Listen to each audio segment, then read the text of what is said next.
কাজী অফিসের বাইরে প্রায় 5 ঘন্টা ধরে অপেক্ষারত অবস্থায় বসে আছে মিন্ময়ী। গায়ে জড়ানো টকটকে লাল রঙের জামদানি শাড়ি, কাজল কালো চোখ দুটোতে হাজারো ভয়, আশঙ্কা আর বিষণ্ণতার সরাসরি। সময় চলছে নিজের গতিতে, তবে মৃন্ময়ী মূর্তির ন্যায় স্তব্ধ হয়ে বসে আছে পুরনো এই কাঠের বেঞ্চটাতে। ঠিক যেন এক প্রাণহীন মাটির পুতুল বসে আছে। এই প্রাণহীন পুতুলটাকে একটু চমকে দিয়ে এখনও উপস্থিত হলো না তার কাঙ্ক্ষিত ভালোবাসার মানুষটি। এখনো পর্যন্ত কেউ এসে বলল না, মিনু তাড়াতাড়ি চলো, আমাদের বিয়ের সময় চলে যাচ্ছে। 2 দিন আগে দিঘির পাড়ে তার 2 হাত আঁকড়ে ধরে বেশ আকুতি মিনতি করে বিয়ের জন্য রাজি করিয়েছিল আফনান। ভীষণ ভীষণ ভীষণ আবেগী কণ্ঠে বলেছিল, শোনো না ভেনু, চল আমরা এখন বিয়েটা করে ফেলি, পরে না হয় সময় বুঝে আমি আম্মুকে জানিয়ে দেব। তোমাকে নিয়ে আমি কোনো রিস্ক নিতে চাই না। তোমাকে হারিয়ে ফেলার ভয় আমার ভেতরটা কুড়ে কুড়ে খাচ্ছে। একবার আমাদের বিয়েটা হয়ে গেলে তোমাকে হারানোর ভয় থাকবে না আমার। প্লিজ মিরিনু, রাজি হয়ে যাও। মিমুই এভাবে বিয়ের জন্য মোটেও প্রস্তুত ছিল না, কিন্তু তার ভালোবাসার মানুষের জোরাজুরিতে বিয়ের জন্য রাজি হতে বাধ্য হয়। কিন্তু এখন কেন আসছে না আফনান? তাকে লাল শাড়িতে দেখার খুব ইচ্ছে ছিল আফনানের, তাহলে কেন এখনও উপস্থিত হলো না এখানে? কথাগুলো ভেবে ঝাপসা হয়ে এলো মিন্ময়ীর দৃষ্টি। অসহ্য ব্যথায় বুকের ভেতরটা বিষিয়ে উঠল। সারা গায়ে যেন ছড়িয়ে যাচ্ছে এই অপেক্ষা নামক বিষের যন্ত্রণা। মা গো, সে কখন থেকে দেখতেছি তুমি এহানো বইসা রইছো। আর কতক্ষণ অপেক্ষা করবা মা? মানুষটা আসার হইলে সে কখনই আইসা পড়তো। রাত হইয়া যাইতেছে, এবার তুমি বাড়ি যাও মা। এত রাইতে বাইরে থাকা ঠিক হইব না। মৃন্ময়ী নির্লিপ্ত ভঙ্গিতে মাথা তুলে তাকালো মানুষটার দিকে। বেঞ্চটির অপর কোণে বেশ খানিকটা দূরত্ব নিয়ে বসে আছেন সফুরা বেগম। খুব সুন্দর মায়াবী ক্লান্ত একটা মুখ, পাক ধরানো উসখুস চুল, গায়ে জড়ানো ধুলোবালিতে মাখা ময়লা সুতি কাপড়, পায়ের কাছে রাখা বাঁশের তৈরি একটা খালি ঝুড়ি। মৃন্ময়ী যখন এসেছিল তখন এই ঝুড়ি ভর্তি ছিল তাজা ফুলের মালা। মালাগুলো বিক্রি হয়ে ঝুড়িটা খালি হয়ে গেছে, অথচ মৃন্ময়ী অপেক্ষার প্রহর গোনা এখনও শেষ হলো না। সফুরা বেগম মৃন্ময়ীর কাছে এসে মাথায় আলতো করে হাত রেখে আবারও বললেন, কষ্ট পাইও না মা, ভাগ্যে যা আইছিল তাই হইছে। মানুষটা মনে হয় তোমার কপালে আসছিল না। মৃন্ময়ী স্থির চোখে তাকিয়ে আছে। কেন যেন মনে হচ্ছে মহিলাটার মধ্যে মাতৃভাব অত্যন্ত প্রবল। কিছু মানুষের থাকে যাদের এক নজর দেখলেই খুব কাছের মনে হয়, এনাকেও তাই মনে হচ্ছে। মৃন্ময়ী কোনো সংকোচ ছাড়াই হুট করে ওনাকে জড়িয়ে ধরল। সফুরা বেগম প্রচণ্ড রকম অবাক হলেন। হয়তো নিজের পেশা আর ধুলোবালিতে মাখা এই ময়লা শরীরটাই হলো তার সংকুচিত হওয়ার কারণ। মৃন্ময়ী শরীর থেমে থেমে কেঁপে উঠছে, নিঃশব্দে কেঁদে যাচ্ছে। মনের মধ্যে লুকিয়ে রাখা সকল কষ্ট চোখের পানিতে বিসর্জিত হচ্ছে। তিনি পরম মমতার মৃন্ময়ী মাথায় হাত বুলিয়ে দিচ্ছেন। খানিকটা সময় পর মৃন্ময়ী শান্ত হয়, হাতের উল্টো পিঠে চোখের জল মুছে সোজা হয়ে বসে আছে। অশ্রুসিক্ত চোখে সফুরা বেগমের দিকে চেয়ে একটা নির্মল হাসি দিয়ে বলল, আমি তোমাকে মা ডাকি। আমি আমার মাকে কখনো দেখিনি। উনি থাকলেও হয়তো আমাকে এভাবে তোমার মতো আগলে রাখতেন। মৃন্ময়ীর আবদার শুনে তার 2 চোখ খুশিতে চিকচিক করে উঠল, যেন খুব সাধনার পর কিছু একটা পেয়েছেন। তিনি জড়ানো কণ্ঠে বললেন, খুব শখ আইছে একটা সন্তানে, কিন্তু কি করার, আল্লাহ হয়তো চাই না আমাগো পোলা পান। আইজ তোমার মতন এমন পবিত্র একটা মাইয়া দিয়ে আল্লাহ আমার সব পূরণ করিয়া দিছে। মৃন্ময়ী ঠোঁট প্রসারিত করে হাসল। ভেঙে চুরমার হয়ে যাওয়া ভগ্ন হৃদয়ের ব্যথা খানিকটা সময়ের জন্য ভুলে এখন মায়ের মমতা আর ভালোবাসায় সিক্ত হলো মৃন্ময়ী। রাত প্রায় 8:30। ঢাকা শহরের রাস্তাঘাট এই ভীষণ ব্যস্ত থাকে। মুগ্ধ তপ্ত শ্বাস ফেলে বা হাত উঁচু করে ঘড়িতে টাইম দেখল। প্রায় 10 মিনিট ধরে গাড়িটা ঠিক একই জায়গায় সুপার গ্লুর মতো আটকে আছে। চরম বিরক্তিতে ভ্রু জোড়া ঈষৎকুচিত করে বাইরে তাকালো। চারপাশে হর্নের তীব্র আওয়াজে মনে হচ্ছে মাথার ভিতরে মগজগুলো লাফালাফি করছে। আচমকাই তার অস্থির ক্লান্ত দু চোখ ডান পাশের খানিকটা দূরে একটা রিকশায় স্থির হলো। সোডিয়ামের আলোতে রিকশায় বসে থাকা এক তরুণীকে স্পষ্ট দেখা যাচ্ছে। মুগ্ধর দৃষ্টি মায়া করা সেই মায়াবিনীর চেহারাতেই আটকে আছে। লাল শাড়ি পরা, হাত খোপা করা, এলোমেলো চুল। অদ্ভুত কারণে তার গাল দুটো চিকচিক করছে, খুব সম্ভবত চোখের পানি। সোডিয়ামের উজ্জ্বল আলোর চোখের পানিগুলো যেন মুক্তোর মতো ঝলঝল করে জ্বলে উঠছে। মৃন্ময়ী রিকশা থেকে নেমে 50 টাকার একটা নোট রিকশাওয়ালার দিকে বাড়িয়ে দিল। বৃদ্ধ লোক টাকা হাতে না নিয়ে বিনয়ের ভঙ্গিতে বললেন, আপা আরেকটু অপেক্ষা করতেন, এখনই মনে হয় জ্যাম সুইটটা যাইব। অনেক দেরি হয়ে গেছে দাদু, তুমি টাকাটা রাখো। বৃদ্ধ লোকটা টাকা হাতে নিলেন। বাড়তি টাকা ফিরিয়ে দেওয়ার জন্য পকেট থেকে টাকা বের করতেই মৃন্ময়ী বলল, টাকা দিতে হবে না, তুমি রাখো পুরোটা। অনেকক্ষণ ধরেই তো জ্যামে বসে আছো, ওটা তোমার পাওনা। বৃদ্ধ লোক মৃন্ময়ী কথা বলার ভঙ্গিতে মোহিত হলেন, আন্তরিক ভঙ্গিতে বললেন, একলা যাইতে পারবা তো দাদুমণি? ওই দিকের রাস্তাটা কিন্তু নির্জন। মৃন্ময়ী অদ্ভুত রকমের এক হাসি দিয়ে বলল, পৃথিবীতে সবাইকে একাই চলতে হয় দাদু, ভালো থেকো। মৃন্ময়ী চলে গেল। মুগ্ধ এতক্ষণ যাবৎ পুরো বিষয়টা লক্ষ্য করছে। হর্নের শব্দে কথাগুলো শুনতে না পারলেও মৃন্ময়ীর কথা বলার ভঙ্গিতে কিছুটা হলেও বুঝতে পেরেছে। মৃন্ময়ী চলে যেতেই খানিকটা অস্থির হয়ে পড়ে সে। গাড়ি থেকে নেমে ড্রাইভারের উদ্দেশ্যে বলল, জ্যামে বসে থাকতে ভালো লাগছে না, আমি হেঁটেই যাচ্ছি। মুগ্ধ আর এক মুহূর্ত দেরি না করে দ্রুত পায়ে হাঁটা শুরু করলো। উদ্দেশ্য সেই মায়াবতী তরুণীকে দেখা। অজানা কারণে মেয়েটার চোখের জল দেখে মুগ্ধর মাঝে বেশ কৌতূহল জেগেছে, কিন্তু মেয়েটার দেখা পাওয়া গেল না। হয়তো অন্য কোনো গলিতে ঢুকে পড়েছে। নির্জন পিচ ঢালা রাস্তা, খানিকটা দূর দূর ল্যাম্পপোস্টের বাতি জ্বলছে। রাত বাতির নিয়ন আলোয় রাস্তাটা পুরোপুরি আলোকিত না হলেও স্পষ্ট দেখা যাচ্ছে আশপাশ। এই নির্জন গলি দিয়ে মৃন্ময়ী আগে কখনো রাতের বেলায় আসেনি। সব সময় মেন রাস্তা দিয়ে আসা যাওয়া করেছে, কিন্তু আজ হেঁটে আসার জন্য এই শর্টকাট রাস্তা দিয়ে আসা। কিছুটা পথ যেতেই এক লোক মৃন্ময়ীর পথ আটকে দাঁড়ালো। দেখতে পেটুক টাইপের, খাটো করে মধ্যবয়স্ক লোক, কুচকুচে কালো বর্ণের চেহারার বিদ ঘুটে বিশ্রী হাসি। মৃন্ময়ী ফেল ফেল করে তাকিয়ে আছে লোকটার দিকে। তার মস্তিষ্ক এই কথাটা বুঝতে কিছুটা সময় নিচ্ছে। এমন বিশ্রী কথার মানে বুঝতেই তার গা গুলিয়ে আসলো। ঘৃণার চোখে লোকটার দিকে চেয়ে আছে। মুখ ফুটে কিছু তিক্ত কথা বলার আগেই পিছন থেকে পুরুষালী কণ্ঠস্বর ভেসে আসলো, শরীরের তৃষ্ণা মেটাতে চাইলে নিষিদ্ধ পল্লীতে যান, কিন্তু দয়া করে রাস্তাঘাটে ঘুরবেন না। এখানে সবাই আপনার মতো ক্ষুধার্ত অবস্থায় আসে না। লোকটা ভরকে উঠল। আপনি আপনার রাস্তায় যান, এত জ্ঞান দিতে আহেন কে? মুগ্ধ লোকটার কথা গায়ে মাখলো না। মৃন্ময়ীর দিকে চেয়ে অভিমানী কণ্ঠে বলল, বউ, তুমি একা একা এসে পড়লে কেন? রিক্সা ভাড়া দিতে দেরি হচ্ছিল, তাই বলে একটু অপেক্ষা করতে পারলে না আমার জন্য? মৃন্ময়ী অদ্ভুত দৃষ্টি নিক্ষেপ করে মুগ্ধর দিকে। মুগ্ধ সেই চাহনি উপেক্ষা করে লোকটার দিকে হাসি মুখে তাকালো। ঠোঁটের কোণে হাসির রেখা ধরে রেখেই কঠিন গলায় বলল, যাবে নাকি পুলিশকে ফোন করতে হবে? আর হ্যাঁ, এই রাস্তায় যেন নেক্সট টাইম আপনাকে না দেখি। লোকটা ভয়ে হতধম্ব হয়ে ছুটে গেল পাশের চিপার গলিতে। মুগ্ধ তাকালো মৃন্ময়ীর দিকে। স্বাভাবিক লাগছে মেয়েটাকে। এই মুহূর্তে অন্য কোনো মেয়ে হলে ভীষণ উত্তেজিত দেখাতো, কিন্তু এই মেয়েটার ভাবভঙ্গিতে তেমন কোনো কিছুই প্রকাশ পাচ্ছে না। মৃন্ময়ী দৃষ্টি নামিয়ে রেখেই কৃতজ্ঞতার ইঙ্গিতে ছোট করে বলল, থ্যাংক ইউ। মৃন্ময়ী পিছনের রাস্তা দিয়ে সরু চোখে তাকিয়ে কিছু দেখার চেষ্টা করছে। সেই দৃষ্টি অনুসরণ করে মুগ্ধ নিজেও পিছনে তাকালো।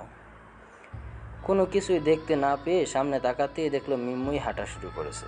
মুগ্ধ ভীষণ অবাক হলো। অচেনা একটা ছেলে তাকে বাঁচিয়েছে, এমনকি বউ বলে পরিচয় দিয়েছে, অথচ মেয়েটার মধ্যে বিন্দুমাত্র কৌতূহল কিংবা বিস্ময় দেখা যাচ্ছে না। অদ্ভুত, ভীষণ অদ্ভুত। মুগ্ধ কিছুক্ষণ অবাক চোখে তাকিয়ে থেকে পেছন পেছন হাঁটা শুরু করলো। এক পর্যায়ে তারা দুজনে পাশাপাশি চলে আসে। দুজনেই চুপচাপ হাঁটছে। কিছুটা পথ হাঁটার পর মুগ্ধ আপন মনেই বিড়বিড় করে বলে ওঠে। জি, কি বললেন? মিম্ময়ী কপাল কুঁচকে সন্দিহান কণ্ঠে প্রশ্ন করে। মুগ্ধ অপ্রস্তুত হাসি দিয়ে মাথা চুলকে বলল, তেমন কিছু না, আসলে আইস ব্রেক করার চেষ্টা করছি। ও, মিম্ময়ীর মধ্যে কথা বলার কোনো আগ্রহ না দেখে মুগ্ধ হতাশ নিঃশ্বাস ফেলে ভদ্রতার সঙ্গে প্রশ্ন করে, আপনার নাম কি মিস? মৃন্ময়ী। মিম্ময়ী সামনের দিকে তাকিয়ে নির্লিপ্ত কণ্ঠে নিজের নাম বলল। মিম্ময়ী দেখতে পায়নি তার সাথে মানুষটার চমকে ওঠা, হঠাৎ করে মুগ্ধর থমকে যাওয়া, বিস্ময়ে ঝলঝল করে ওঠা মুগ্ধর চোখ দুটো। দেখতে পায়নি কোনো কিছুই। মুগ্ধ হতভম্ব হয়ে কিছুক্ষণ মিম্ময়ীর দিকে তাকিয়ে রইল। পরক্ষণেই বিস্ময় ভাব কাটিয়ে নিজেকে স্বাভাবিক করে নেয়। আবারও হাঁটা শুরু করে। মিম্ময়ী তার পাশের মানুষটার দিকে দৃষ্টি দিয়ে ক্ষীণস্বরে জিজ্ঞেস করলো। আপনার নাম? মুগ্ধ অপ্রস্তুত হয়ে পড়ল। খানিকক্ষণ সময় নিয়ে নিম্ন স্বরে থেমে থেমে বলল, আমার নাম মুগ্ধ। এত রাত করে বাসায় ফিরছেন, আপনার বাসার কেউ চিন্তা করবে না? মিম্ময়ীর সামনে ক্ষীণ সন্দেহ ছিল লোকটা হয়তো তাকে চেনে, কিন্তু এই প্রশ্ন শুনে নিমিষেই তার সন্দেহ কেটে গেছে। আমি একাই থাকি, আমার বাবা মা নেই। মিম্ময়ীর সহজ ভঙ্গিতে বলা এই ছোট কথাটা শুনেই মুগ্ধর বুক ধক করে কেঁপে উঠল। কিন্তু মিম্ময়ীর বলার ভঙ্গিতে তেমন কোনো খারাপ লাগার চিহ্ন দেখা গেল না। মনে হচ্ছে সে এই বিষয়টা খুব সহজে মেনে নিয়েছে। হয়তো এসব প্রশ্ন শুনে আর উত্তর দিতে অভ্যস্ত হয়ে উঠেছে। এই তো আমার বাসা, আমি আসছি, ভালো থাকবেন। আর হ্যাঁ, আবারও ধন্যবাদ। মিম্ময়ী কথাগুলো বলে আবারও সরু চোখে আশেপাশে তাকালো। আবারও কিছু একটা খোঁজার চেষ্টা করছে। পর মুহূর্তেই ডান পাশের দোতলা বাড়ির ভেতরে চলে যায় মিম্ময়ী। মুগ্ধ অপলক দৃষ্টিতে তাকিয়ে আছে বাড়িটার দিকে। গেটের ডান পাশে বড় একটা নেম প্লেট লাগানো, তাতে খুব সুন্দর করে বাংলা বড় বড় অক্ষরে লেখা মিম্ময়ীর ইচ্ছে তরু। কেন যেন মনে হচ্ছে এই নাম রাখার পেছনে কোনো উদ্দেশ্য কিংবা কারণ আছে। মুগ্ধ নির্বিকার ভঙ্গিতে কিছুক্ষণ দাঁড়িয়ে থেকে নিজের বাসার উদ্দেশ্যে পা বাড়ালো। আর 10-20 মিনিট হাঁটলেই হয়তো তার নির্দিষ্ট গন্তব্যে পৌঁছে যাবে। মৃন্ময়ী সিঁড়ি বেয়ে দোতলায় আসলো। সবসময়ের মতো আজও দরজার কাছে খাবারের পার্সেল রাখা। মৃন্ময়ী তপ্ত শ্বাস ফেলে খাবারের পার্সেলগুলো হাতে নিয়ে দরজা খুলে ভেতরে প্রবেশ করলো। নির্লিপ্ত চোখে ড্রেসিং টেবিলের আয়নায় নিজের ক্লান্ত শরীরটা এক নজর দেখে নেয়। অলস ভঙ্গিতে ওয়াশরুমে গিয়ে ঝর্ণা চালু করে। ঝর্ণার পানিতে তার সকল সাজগোজ ধুয়ে ভাসিয়ে দিচ্ছে। গায়ে জড়ানো লাল শাড়িটা খুলে ছুঁড়ে ফেলে দিল অন্য পাশে। ঝর্ণার নিচে বসে দু হাঁটুতে মুখ গুজে অঝোর কান্না করতে লাগলো। দু হাতে মুখ চেপে ধরে আর্তনাদ করছে। একজন মানুষকেও খুব করে কাছে চাইছে এই মুহূর্তে, কিন্তু সেই মানুষটা এখন তার পাশে নেই। এই মুহূর্তে তাকে আগলে নেওয়ার মতো কেউ নেই। তাকে জড়িয়ে ধরে মাথায় হাত বোলানোর মানুষটা তার কাছে নেই। আবারও কষ্টের তালিকায় আরেক ধাপ এগিয়ে গেল সে। কষ্টের পরিমাণ কমার বদলে যেন দফায় দফায় বৃদ্ধিই পাচ্ছে। 10টা বাজে 5 মিনিট। বাগানের ঠিক মাঝখানে দোলনায় বসে আছে মৃন্ময়ী। চোখ দুটো লাল হয়ে আছে। কান্নার ফলে দু চোখ মুখ ফুলে স্নিগ্ধতায় মোড়ানো এক মোহনীয় রূপ এসেছে তার চেহারায়। উন্মুক্ত চুলগুলো থেকে টপ টপ করে বৃষ্টির মতো পানি ঝরছে। দোতলায় ছোটোখাটো একটা ফ্ল্যাট, আর বাকি খালি জায়গাটুকুতে বিশাল এক বাগান। হলদেটে বাতির আলোতে রাতের আধার যেন স্পষ্ট করতে পারছে না মৃন্ময়ী। সে এই বাগানটার নাম দিয়েছে দুঃখবিলাসী। তার একাকী জীবনের বিশাল এক জায়গা জুড়ে আছে দুঃখবিলাসী বাগান। আচমকাই নিচ থেকে কিছু একটা পড়ে যাওয়ার শব্দ আসলো। মৃন্ময়ী বেরিয়ে আসলো তার ভাবনার জগৎ থেকে। রেলিংয়ের কাছে এসে ঝুঁকে নিচে শব্দে উৎসটা খুঁজতে চেষ্টা করলো, কিন্তু কিছুই দেখতে পেল না। মৃন্ময়ী দীর্ঘশ্বাস ফেলে গলা খেকরিয়ে কণ্ঠস্বর পরিষ্কার করে স্পষ্ট গলায় বলল, আমি জানি তুমি এখানেই আছো, চুপচাপ ওপরে চলে আসো। মৃন্ময়ী কথাটা বলেই আগের জায়গায় এসে বসলো। তার ঠিক 2 মিনিটের মাঝেই ছাদে এসে উপস্থিত হলো ঝাঁকড়া চুলের এক সুদর্শন যুবক। তার ফর্সা উজ্জ্বল ত্বকে খয়েরি রঙের ফতুয়াটা দৃষ্টি কাড়ার মতো ফুটে আছে। ছেলেটা ডান হাতে তার ঝাঁকড়া চুলগুলো গুছিয়ে নেয়, আঁকা বাঁকা দাঁতগুলো বের করে বোকা বোকা কণ্ঠে বলল, আপনি কেমনে জানলেন আমি নিচে আছি? মৃন্ময়ী চোখ ছোট ছোট করে তাকালো রঞ্জনের দিকে, শক্ত গলায় বলল, চুপচাপ উপরে চলে আসো। তোমার ধ্রুব ভাইকে আমি হাড়ে হাড়ে চিনি, আর তুমি তো তারই কথায় নেচে বেড়াও সারাক্ষণ। রঞ্জন দাঁত কেলিয়ে হাসলো। মৃন্ময়ী হতাশ নিঃশ্বাস ফেলে ক্লান্ত গলায় বলল, ভেতর থেকে টেবিল নিয়ে এসে বসো এখানে। রঞ্জন মৃন্ময়ীর কথা মতো ভেতর থেকে একটা টেবিল এনে বসলো। কখন থেকে লেগেছ আমার পিছু? হারামজাদা বদমাসটায় যখন আপনার পথ আটকাইছে তার কিছুক্ষণ আগেই। তোমার ভাইজানকে নিশ্চয়ই ফোন করে সব বলে দিয়েছো? রঞ্জন সূচক মাথা নাড়ে। মৃন্ময়ী ছোট করে একটা শ্বাস ফেলে। এই ছেলে ঝড়ের গতিতে চলে তা তার আগে থেকেই জানা। পড়তে বসছিলে আজ? রঞ্জন উপর নিচ মাথা দোলালো। মৃন্ময়ী এবার ক্ষিপ্ত হয়ে ঝাঁঝালো কণ্ঠে বলল, সামনে এসএসসি এক্সাম, টেস্টের রেজাল্টে যদি কোনো 19-20 দেখি তাহলে তোর ভাইজানকে পিটিয়ে পিঠের ছল তুলবো, মনে রাখিস। আচ্ছা, মনে থাকবে। রঞ্জন আবারও দাঁত কেলিয়ে হাসলো। কিছুটা সময় চুপ করে মিহি কণ্ঠে জিজ্ঞেস করলো, আপু, আপনার কি মন খারাপ? না, আমি ঠিক আছি। তুমি বাসায় চলে যাও, দারোয়ান আঙ্কেল আছে আর নিচের ফ্ল্যাটেও মানুষ আছে, তাই আমাকে নিয়ে চিন্তা করতে হবে না, আমি একা থাকতে পারবো। তোমার ধ্রুব ভাইজান ফোন করলে বলবা আমি বলেছি তোমাকে চলে যেতে, আর আমি ঠিক আছি। রঞ্জন এখনও বসে আছে। মৃন্ময়ী দীর্ঘশ্বাস ফেলে বলল, আমি ঠিক আছি রঞ্জন, তুমি বাসায় যাও। বাসায় যে 1 ঘন্টা পড়বে, তারপর ঘুমাবে, মনে থাকে যেন। রঞ্জন উঠে দাঁড়ালো, বিনীত ভঙ্গিতে বলল, আচ্ছা ঠিক আছে, যাচ্ছি। আপনি সাবধানে থাকবেন, আর কোনো দরকার হলে সাথে সাথেই আমাকে কল দিয়েন। মৃন্ময়ী সূচক মাথা নাড়ে। রঞ্জন কিছুক্ষণ মৃন্ময়ীর দিকে তাকিয়ে থেকে থেকে চলে যায়। খালা আফনান ভাইকে নিয়ে কানাডা ফিরে গেছে, গতকাল বিকেলে ফ্লাইটে চলে গেছে। মৃন্ময়ী বই থেকে দৃষ্টি তুলে অর্পির দিকে তাকালো। অর্পিকে বেশ উত্তেজিত লাগছে, চোখে মুখে ভয়াবহ উত্তেজনা। তার চেয়েও বেশি দুঃখী দুঃখী গলায় বলল, আমি ভাবতেও পারিনি খালা এমনটা করবে। মৃন্ময়ী কিছু বলল না, আবারও বইয়ের মাঝে মুখ গুজালো। অর্পি এবার খানিকটা বিরক্ত হলো, চোখ মুখ কুঁচকে তাকিয়ে আছে মৃন্ময়ের দিকে। ছৌ মেরে মৃন্ময়ের হাত থেকে বইটা নিয়ে নেয়। বিরক্তি মাখা কণ্ঠে বলল, তুই চুপ করে আছিস কেন? আর কাল থেকে তোর ফোন অফ কেন? জানিস কতটা চিন্তায় ছিলাম আমি? ভাইয়া আর খালা যাওয়ার আগে আমাদের বাসায় এসেছিলেন, তখনই ভাইয়া সুযোগ বুঝে আমাকে সব বলেছে। ভাইয়া নাকি কাল তোকে বিয়ে করবে বলেছিল। কিভাবে যেন খালা জেনে গিয়েছিল বিয়ের কথা, তাই ভাইয়াকে নানানভাবে কথা বলে মাথা হাত রেখে কসম কাটিয়ে কানাডা যাওয়ার জন্য ভাইয়াকে রাজি করায়। আর খালা তো যাওয়ার সময় আমাকে এক প্রকার হুমকি দিয়ে গেছেন, আমি যেন ভাইয়ার সাথে তোর বিষয়ে কোনো প্রকার কথা না বলি। আম্মুর কাছেও আমার নামে বিচার দিয়ে গেছে। জানিস আম্মু কত করে খালাকে বোঝানোর চেষ্টা করেছে, কিন্তু খালা তো নাছোড়বান্দা, কারো কথাই শুনতে রাজি না। আজ তো এক ঘাড়তারা মহিলা। মৃন্ময়ের বেস্ট ফ্রেন্ড অর্পি, আফনান সম্পর্কে অর্পির খালাতো ভাই। আজ থেকে 1 বছর আগে অর্পির বার্থডেতে প্রথম দেখা হয়েছিল আফনানের সাথে। মৃন্ময়ীকে প্রথম দেখে প্রেমে পড়ে গিয়েছিল আফনান, যাকে বলে প্রথম ধর্ষণে ভালোবাসা। মৃন্ময়ী বরাবরই চুপচাপ শান্তশিষ্ট স্বভাবের মেয়ে ছিল। প্রেম ভালোবাসার প্রতি কোনো আগ্রহ না থাকলেও দিন দিন আফনানের পাগলামিতে তার মায়ায় জড়িয়ে যায়। খুব ভালোই চলছিল তাদের প্রেম, কিন্তু একদিন হঠাৎ করেই আফনানের মা তাদের সম্পর্কের কথা জেনে যায়। তিনি এই সম্পর্কের বিরুদ্ধে ঘোর আপত্তি জানান। তার একমাত্র কারণ হলো মৃন্ময়ীর বাবা মা নেই এইরকম ফ্যামিলির মেয়েকে তিনি কিছুতেই নিজের পুত্রবধূ করতে রাজি নন।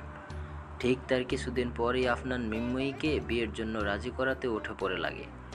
মৃন্ময়ী কোনো মতে বড়দের অমতে বিয়ে করতে রাজি হচ্ছিল না, তবু আফনানের আকুতি ভরা কথায় রাজি হয়ে যায়।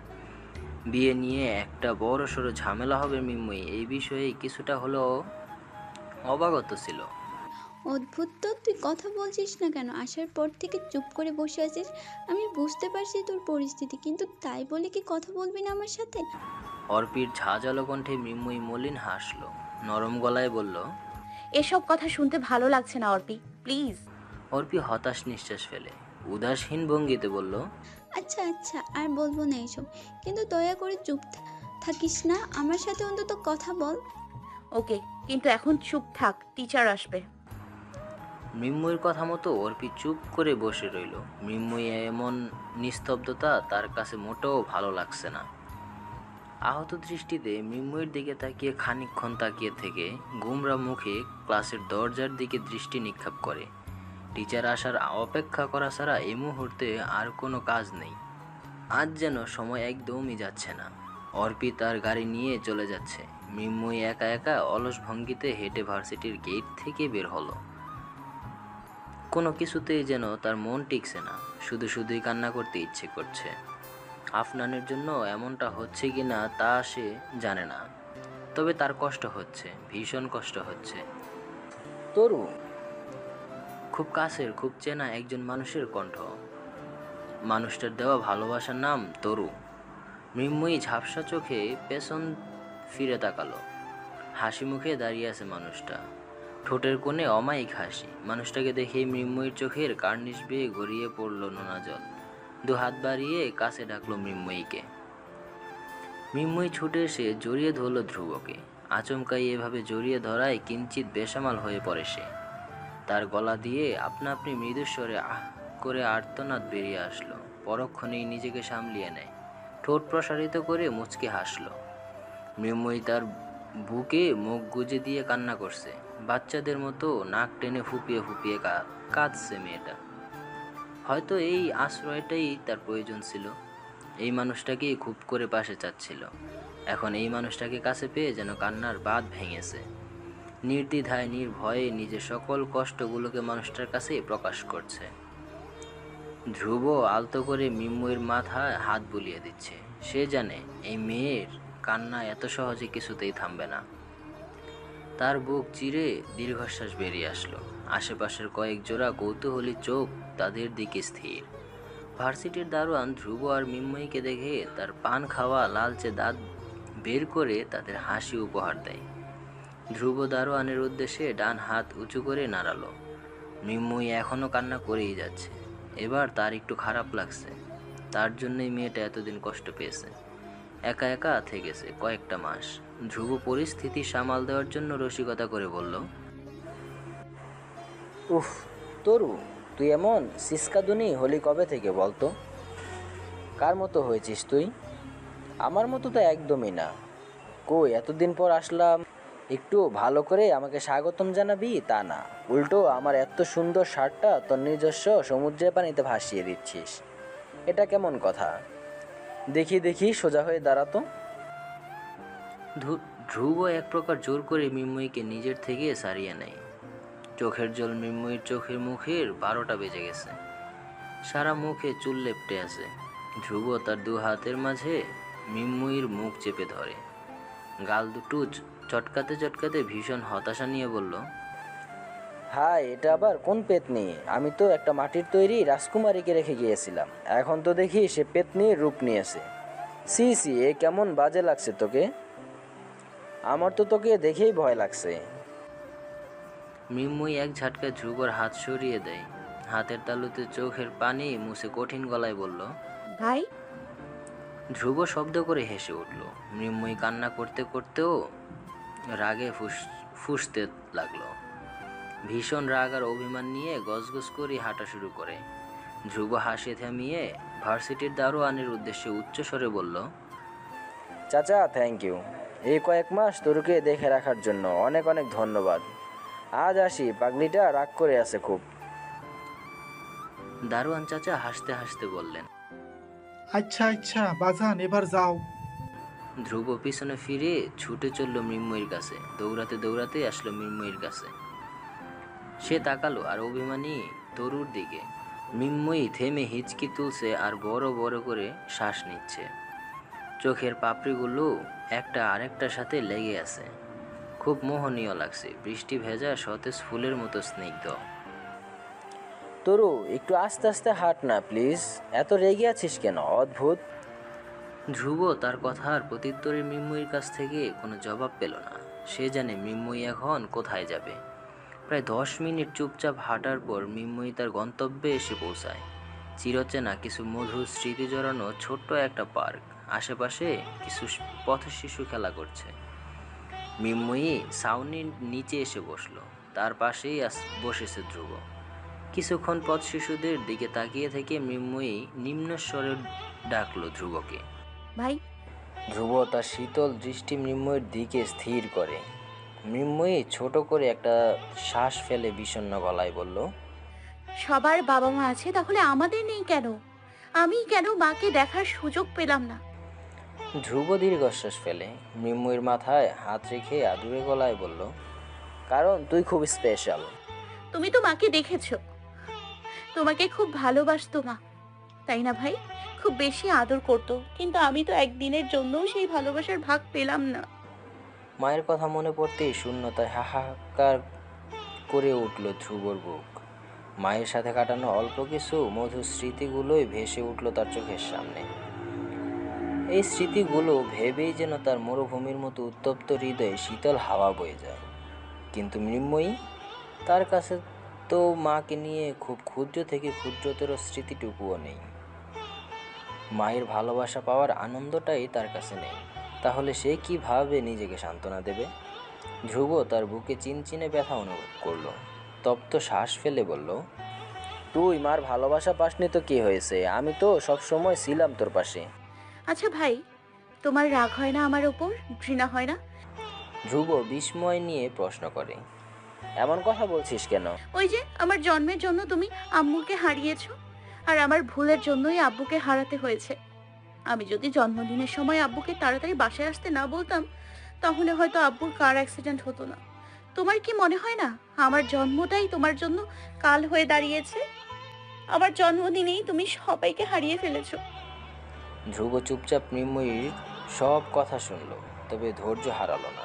মৃন্ময়ীর দিকে চেয়ে নরম গলায় বলল, কে বলল সব হারিয়েছি? তোকে পেয়েছি তো। তুই জানিস আমি তোর নাম তরু কেন রেখেছি? তরু মানে হচ্ছে ঘাস।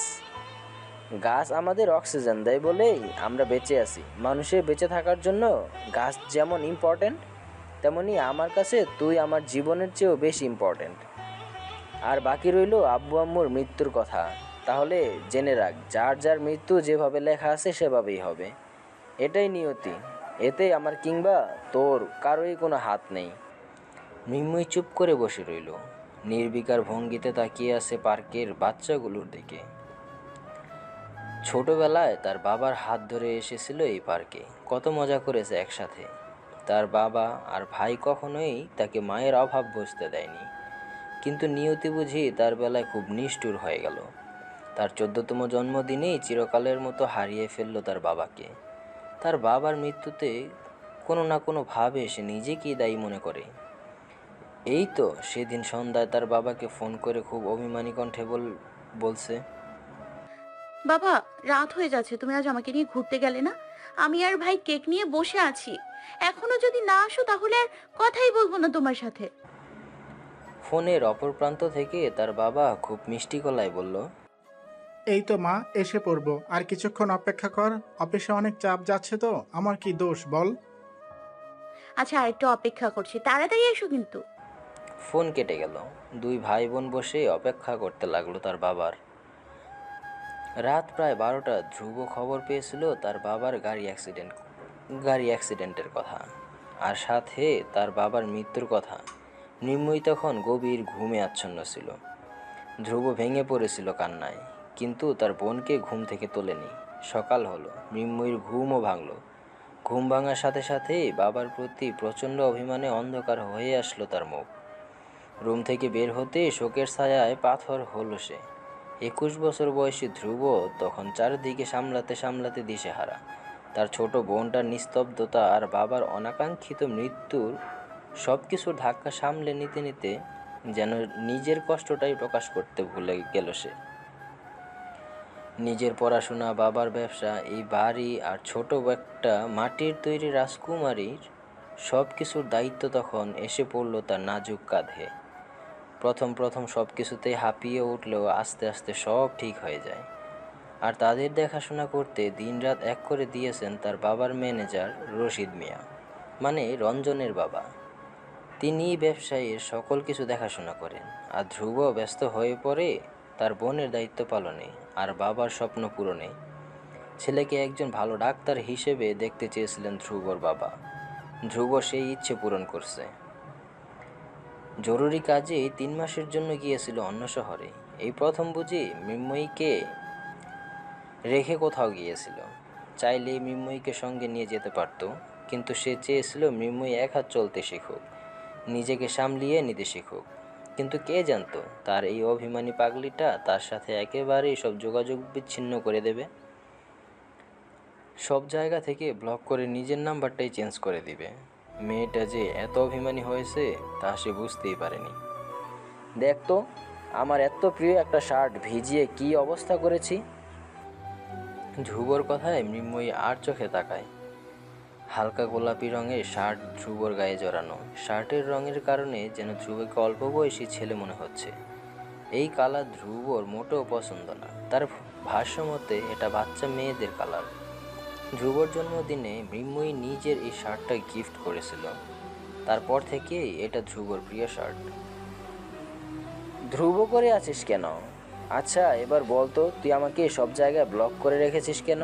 আর ব্লক করেছিস তো করেছিস, এত কি তোর মন শান্ত হয়নি যে নাম্বারটাই পাল্টে ফেললি? আমি কিভাবে তোর খোঁজ নিতাম বলতো? মৃন্ময়ী এবার মুখ খুলল, তীক্ষ্ণ কণ্ঠে বলল, চারপাশে তো স্পাই লাগিয়ে রেখেছিলে। তারা নিশ্চয়ই আমার নাড়ি ভুঁড়ি থেকে শুরু করে সবকিছুর খবর তোমাকে জানিয়েছে। ধ্রুব হাসতে হাসতে বলল, আচ্ছা এবার বাসায় চল, প্রচুর ক্ষুধা লেগেছে, সকাল থেকে কিচ্ছু খাইনি। ঠিক করেছি বাসায় এসে একেবারে তোর হাতের বিরিয়ানি খাবো। আফনান চলে গেছে এই খবর পেয়েই তুমি তাড়াতাড়ি এসছো, তাই না ভাই? মৃন্ময়ীর কণ্ঠস্বর জড়িয়ে যাচ্ছে, চোখ দুটো আবারও চিকচিক করে উঠছে। ধ্রুব হতাশ নিঃশ্বাস ফেলে বলল, একদম চোখের পানি ফেলবি না। যারা তোকে সম্মান করে না, তোর চোখের পানির মূল্য দেয় না, তাদের জন্য কখনোই চোখের পানি ফেলবি না। আমাদের বাবা মা নেই বলে কি আমাদের পরিচয় নেই? নাকি আমরা রাস্তার ছেলে মেয়ে যে ওই মহিলা তোকে তুচ্ছ মনে করবে? আর আমার তো রাগ হচ্ছে ওই আফনানের ওপর। ওর তো উচিত চুরি পরে মায়ের আঁচল ধরে ঘোরা। একটা ছেলে হয়েও নিজের ভালোবাসার পূর্ণতা দিতে পারে না, নিজের মাকে বুঝিয়ে বলতে পারে না। তাকে তো ছেলে না মেয়ে বলা উচিত, সাধারণ মেয়ে না, ন্যাকা টাইপের মেয়ে। ধ্রুবর কথায় মৃন্ময়ী খিলখিল করে হেসে উঠল। ধ্রুব চোখ ছোট ছোট করে তাকিয়ে আছে মৃন্ময়ীর দিকে। কতদিন পর মেয়েটার মুখে হাসি দেখেছে। আফনান ভাইকে খালা বিয়ে দিয়ে দিয়েছে দোস্ত, কানাডিয়ান এক মেয়ের সাথে। ভাবতে পারছিস কেমন একটা পর্যায়ে চলে গেছে খালা? অর্পির কথা শুনে মৃন্ময়ী মৃদু হাসল। 20 দিন যেতে না যেতে বিয়ের খবর, বাহ বেশ ভালোই তো। মৃন্ময়ী শাড়ির আঁচল ঠিক করতে করতে সহজ গলায় বলল, কানাডিয়ান মেয়েরা কেমন হয় রে অর্পি? নিশ্চয়ই খুব ভালো, তাই না? আমি তোকে আফনান ভাইয়ের বিয়ের খবর দিলাম, আর তুই আমার কাছে কানাডিয়ান মেয়েদের সম্পর্কে জানতে চাচ্ছিস? তুই কি কথা ঘোরানোর চেষ্টা করছিস? মৃন্ময়ী আবারও হাসল, ভীষণ মিষ্টি হাসি। অর্পি অবাক চোখে তাকিয়ে আছে মৃন্ময়ীর দিকে। মেয়েটার চোখে মুখে কোনো প্রকার খারাপ লাগার রেশ দেখা যাচ্ছে না। এই হাসিটা তার ভালো লাগলেও এই মুহূর্তে মৃন্ময়ীর মিষ্টি হাসি বড্ড অদ্ভুত লাগছে। মৃন্ময়ীর প্রেমিকের বিয়ের খবর শুনে প্রেমিকার স্বাভাবিক ব্যবহার করা, মুচকি হাসা, এসব নিশ্চয়ই খুব বেমানান। বিয়ে করেছে এটা তো খুব ভালো খবর, খুশির সংবাদ। বিয়ে মানেই তো আনন্দ, আনন্দ ভাব, তাই না? তুই হাসছিস কেন? তোর হাসি দেখে আমার ভয় করছে, গা শিউরে উঠছে। প্লিজ মৃন্ময়ী ব্রুন, আমার একটু স্বাভাবিক আচরণ কর। অর্পি বেশ অস্বস্তি নিয়ে কথাগুলো বলে। মৃন্ময়ী ভ্রু বাঁকিয়ে সন্দিহান কণ্ঠে জিজ্ঞেস করলো, স্বাভাবিক আচরণ বলতে কেমন? আফনান ভাইকে খালা বিয়ে করিয়ে দিয়েছে, এটা শুনেই তোর মন খারাপ করা উচিত। রাগে শরীর জ্বলে যাওয়ার কথা। খালা আর ভাইকে ইচ্ছে মতন বকা দিয়ে নিজেকে শান্ত করার চেষ্টা করার পর আবারও কান্না করা, এসব হচ্ছে স্বাভাবিক, কিন্তু তা না করে তুই হাসছিস। মৃন্ময়ী বেশ মনোযোগ দিয়ে অর্পির কথা শুনল। অর্পি তার মুখে নানান রকম ভঙ্গিমা করে কথা বলছে। দেখতে ভালোই লাগছে, মুখ দেখেই বোঝা যাচ্ছে সে তার খালার প্রতি ভীষণ ক্ষেপে আছে। মৃন্ময়ী সরল হাসি দিয়ে অতি শান্ত গলায় বলল, আফনানকে দিয়ে দেয়নি, সে নিজে বিয়ে করেছে। আফনান কোনো ছোট বাচ্চা না যে তাকে চকলেটের লোভ দেখিয়ে যা ইচ্ছে তা করিয়ে নেবে। যে কিনা ভালোবাসি বলেও ভালোবাসার জন্য লড়াই করতে জানে না, তার জন্য খেটে কেটে বুক ভাসানো নেহাতি বোকামি ছাড়া অন্য কিছুই নয়। মৃন্ময়ী শান্ত গলায় বলা এই কথাগুলোর মধ্যে হয়তো কিছু একটা ছিল, যার কারণে অর্পি আর কোনো কথা বাড়াতে পারেনি। অর্পি আহত দৃষ্টিতে মৃন্ময়ীর দিকে তাকিয়ে আছে। এই মেয়েটার সাথে কেন নিয়তি এমন নিষ্ঠুর খেলা খেলে? সব সময় এই মেয়েটাই কেন আঘাত পায়? মৃন্ময়ী তো ঠিকই বলেছে, নিজেই বিয়ে করেছে। উনি চাইলেই তো পারতেন খালাকে বোঝাতে। আজ না হয় কাল খালা হয়তো মেনেই নিতেন। আর না মেনে নিলেও এত সহজে হার কেন মেনে নিলেন? ভালোবাসা কি এতই তুচ্ছ? হয়তো না, ভালোবাসা তুচ্ছ না, তবে ভালোবাসা আগলিয়ে রাখার ক্ষমতাটা সবার থাকে না। হয়তো আফনান ভাইয়েরও সেই ক্ষমতা নেই। ভালোবাসার মানুষটাই সঠিক না। কিরে, তুই আবার কোথায় হারিয়ে গেলি? মৃন্ময়ী হালকা ধাক্কায় অর্পির হুঁশ ফিরে অপ্রস্তুত হাসি দিয়ে বলল, হারিয়ে যায়নি, এখানেই আছি। মৃন্ময়ী কপাল কুঁচকে কিছুক্ষণ অর্পির দিকে তাকিয়ে রইল। ধ্রুবর পর যদি কেউ তাকে নিঃস্বার্থভাবে ভালোবেসে থাকে তাহলে সে হলো এই অর্পি। বন্ধু সকল পরিস্থিতিতে কিভাবে পাশে থাকা যায় তা শুধু এই মেয়েকে দেখেই বোঝা যায়। অর্পি মৃন্ময়ীর হাত ধরে নিয়ে যাচ্ছে ভার্সিটির অন্যদিকে। 26শে মার্চ স্বাধীনতা দিবস উপলক্ষে ভার্সিটির বিশাল আয়োজন। স্টেজ থেকে দেশাত্মবোধক গানের সুর ভেসে আসছে। এই গানেই একদল মেয়ে লাল সবুজ শাড়ি পরে নাচ পরিবেশন করছে। চারপাশ ছেলে মেয়েদের হইচই গরম একটা পরিবেশ তৈরি করেছে।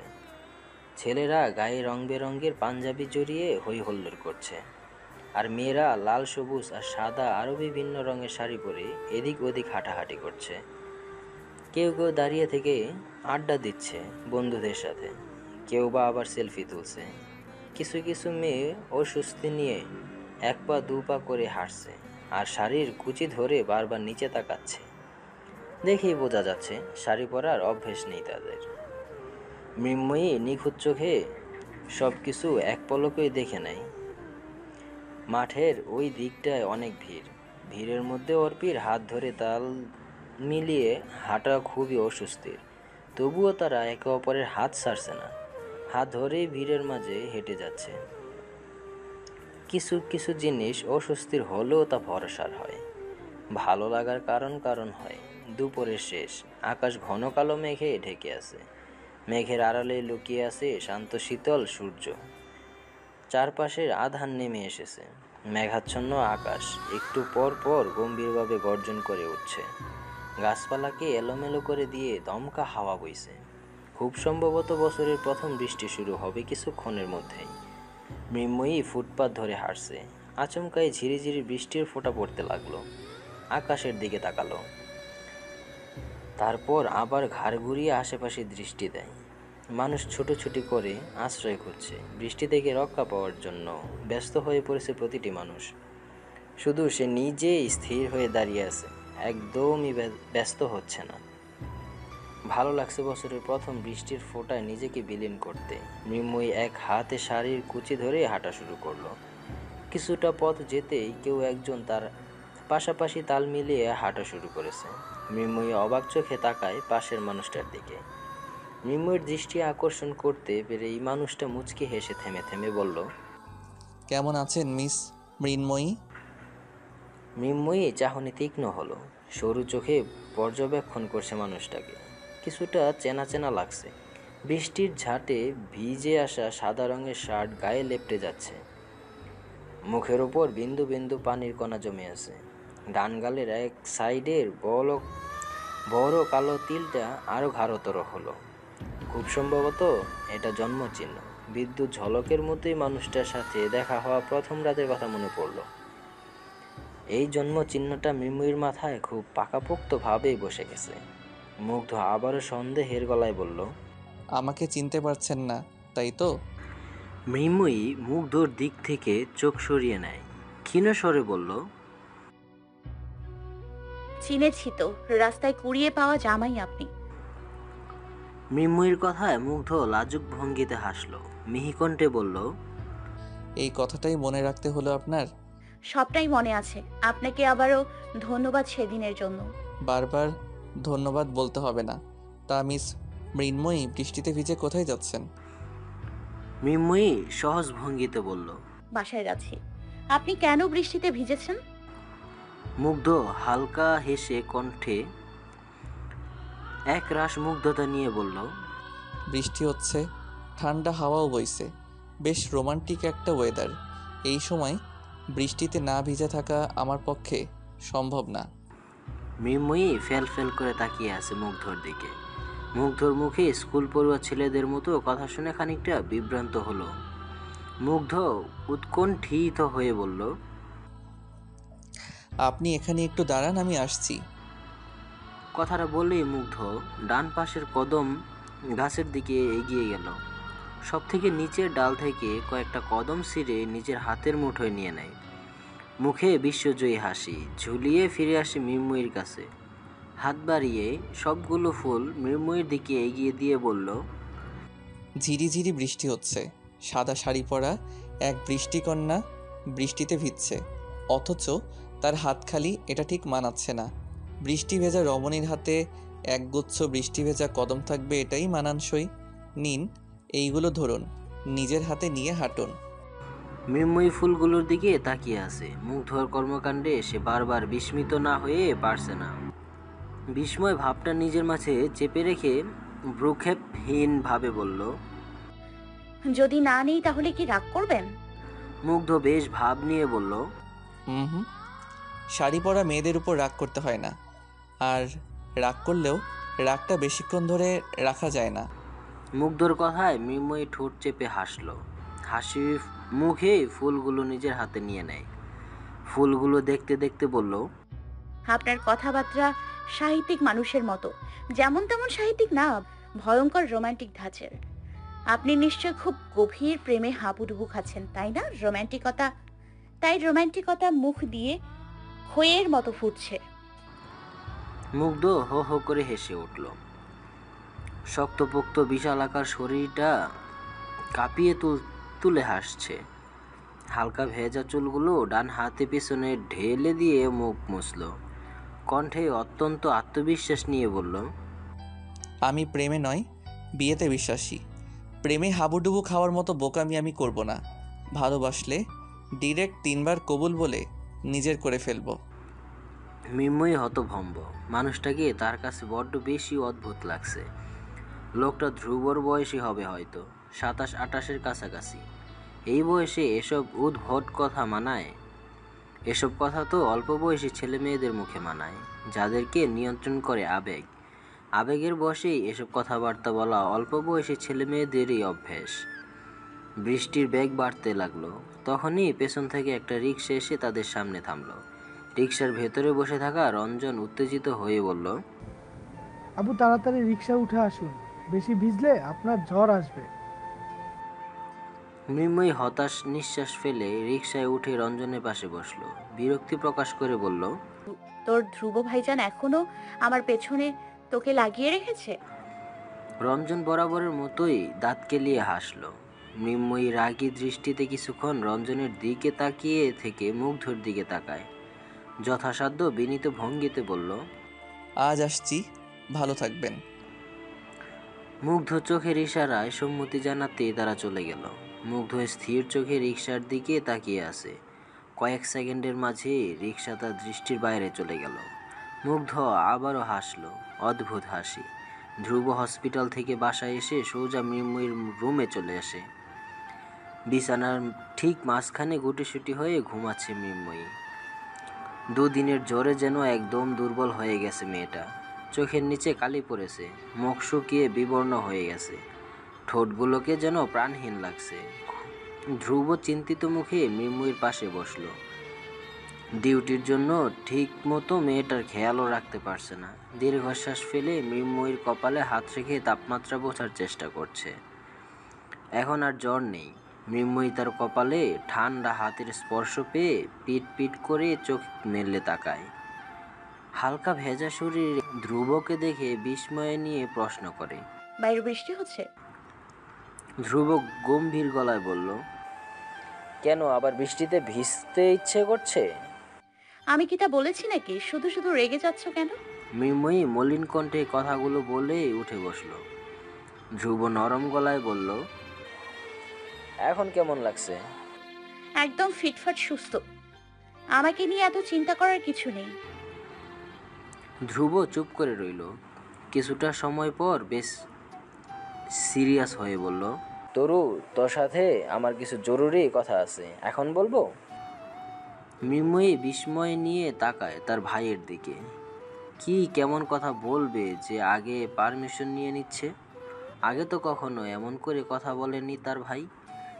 ধ্রুব বেশ ইতস্তত করে বলল, আমি তোর জন্য একটা ছেলে দেখেছি তরু, তুই আবার ভাবিস না আমি তোকে না জানিয়ে বিয়ে ঠিক করে ফেলেছি। আমি চাই ছেলেটার সাথে তোর আলাদাভাবে দেখা সাক্ষাৎ হোক, তারপর তুই হ্যাঁ বললে হ্যাঁ আর না বললে না, ব্যাস এতটুকুই। আমি কোনো প্রকার জোর খাটাচ্ছি না তোর ওপর। মৃন্ময়ী অপলকভাবে তাকিয়ে রইল তার ভাইয়ের থমথমে চেহারার দিকে। দেখেই বোঝা যাচ্ছে এই বিষয় নিয়ে কথা বলায় ধ্রুবর মাঝে আতঙ্কিত একটা ভাব এসে পড়েছে। তার কি উচিত হবে এখন কিছু কঠিন কথা বলে তার ভাইকে ভয় দেখানো? হয়তো তার কঠিন কথা শুনে ধ্রুব ভীষণ উত্তেজিত হয়ে পড়বে। তাকে নিয়ে উত্তেজিত হওয়ার মানুষ নেই বললেই চলে।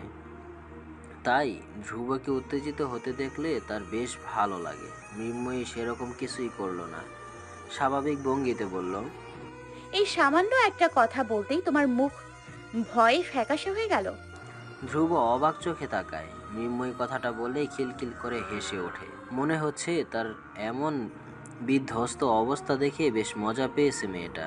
মাঝে মাঝে মৃন্ময়ীর এমন বাচ্চামো দেখতে খুব ভালো লাগে তার।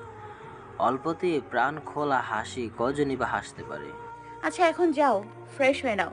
ভেজা জামা কাপড় পরে এখানে বসে থাকতে হবে না। তারপর দেখা যাবে দুজনেই জ্বরে কাত হয়ে বিছানায় শুয়ে আছি। মৃন্ময়ী শাসনের গলায় কথাগুলো বলল। ধ্রুব নির্মল হেসে মৃন্ময়ীর মাথায় হাত বুলিয়ে রুম থেকে বেরিয়ে যায়। মৃন্ময়ীর দিকে চেয়ে তপ্ত শ্বাস ফেলে। রাত তখন 9টা। ধ্রুব খাবার রেডি করে এসে দেখলো মৃন্ময়ী তার রুমে নেই। বারান্দায় কিংবা ওয়াশরুমে খুঁজেও তাকে পাওয়া গেল না। ধ্রুব দীর্ঘশ্বাস ফেলে বেরিয়ে এলো মৃন্ময়ীর উদ্দেশ্যে। সে জানে মৃন্ময়ী এখন কোথায় থাকতে পারে। দুঃখবিলাসী বাগানের দোলনায় পা তুলে উদাসীন ভঙ্গিতে বসে আছে মৃন্ময়ী। ধ্রুব নিঃশব্দে মৃন্ময়ীর পাশে এসে দাঁড়ায়। মৃন্ময়ীর দৃষ্টি আকর্ষণে মিহি কণ্ঠে বলে ডাকলো, তরু। মৃন্ময়ী ধ্রুবর দিকে তাকালো না, আগের ভঙ্গিতে বসে থেকে বলল, আমার পাশে বসো ভাইয়া। ধ্রুব চুপচাপ মৃন্ময়ীর কথা অনুযায়ী বসে পড়ল। তবে কেউ কোনো কথা বলছে না। দুজনের মনেই চলছে নানাবিধ চিন্তা ভাবনা আর কিছু পুরনো স্মৃতির খেলা। বাবা মারা যাওয়ার প্রায় 15 দিন পর মৃন্ময়ী মুখ ফুটে কথা বলেছিল। বিষণ্ণ গলায় আবদার করেছিল ধ্রুব ভাইয়ার কাছে, বাবা আমাকে জন্মদিনের গিফট দেয়নি। তুমি কি বাবার পক্ষ থেকে আমাকে এমন একটা গিফট দেবে যা সব সময় আমার পাশে থাকবে? ধ্রুব তখন কোনো কিছুই বলতে পারেনি। তবে তার ঠিক 1 সপ্তাহের মধ্যেই এই বাগানটা সুন্দর করে সাজিয়ে উপহার দিয়েছিল। নাম রেখেছিল দুঃখবিলাসী। তার বাড়ির বাইরে খুব সুন্দর করে নেম প্লেট লাগিয়ে দিয়েছিল মৃন্ময়ীর ইচ্ছে তরু। মৃন্ময়ী এসব দেখে বিস্মিত হয়ে জিজ্ঞেস করেছিল, এসব কেন ভাইয়া? দুঃখবিলাসীতে তুই তোর সব দুঃখ কষ্ট এই গাছগুলোর সাথে ভাগাভাগি করে নিবি, দেখবি তোর মন হালকা লাগবে। আর এই যে বাড়িটা, ওটাও সবসময় তোর পাশে থাকবে। আর সেই সাথে আমিও তো সবসময় আসি তোর সঙ্গে, আর কি লাগবে। সেদিন ছোট্ট মৃন্ময়ী খুশি মনে ধ্রুবর কথা মেনে নিয়েছিল, কিন্তু আজ মনে হচ্ছে তার ভাই ঠিক বলেনি, মিথ্যা আশ্বাস দিয়েছিল তাকে। মিথ্যে কথা বলেছিলে যে তুমি সব সময় আমার পাশে থাকবে, তাই না ভাইয়া? আমার বিয়ে হয়ে গেলে আমাকে আলাদা হয়ে যেতে হবে। এই বাড়ি, এই বাগান আর তুমি সবকিছু থেকে দূরে চলে যেতে হবে আমাকে।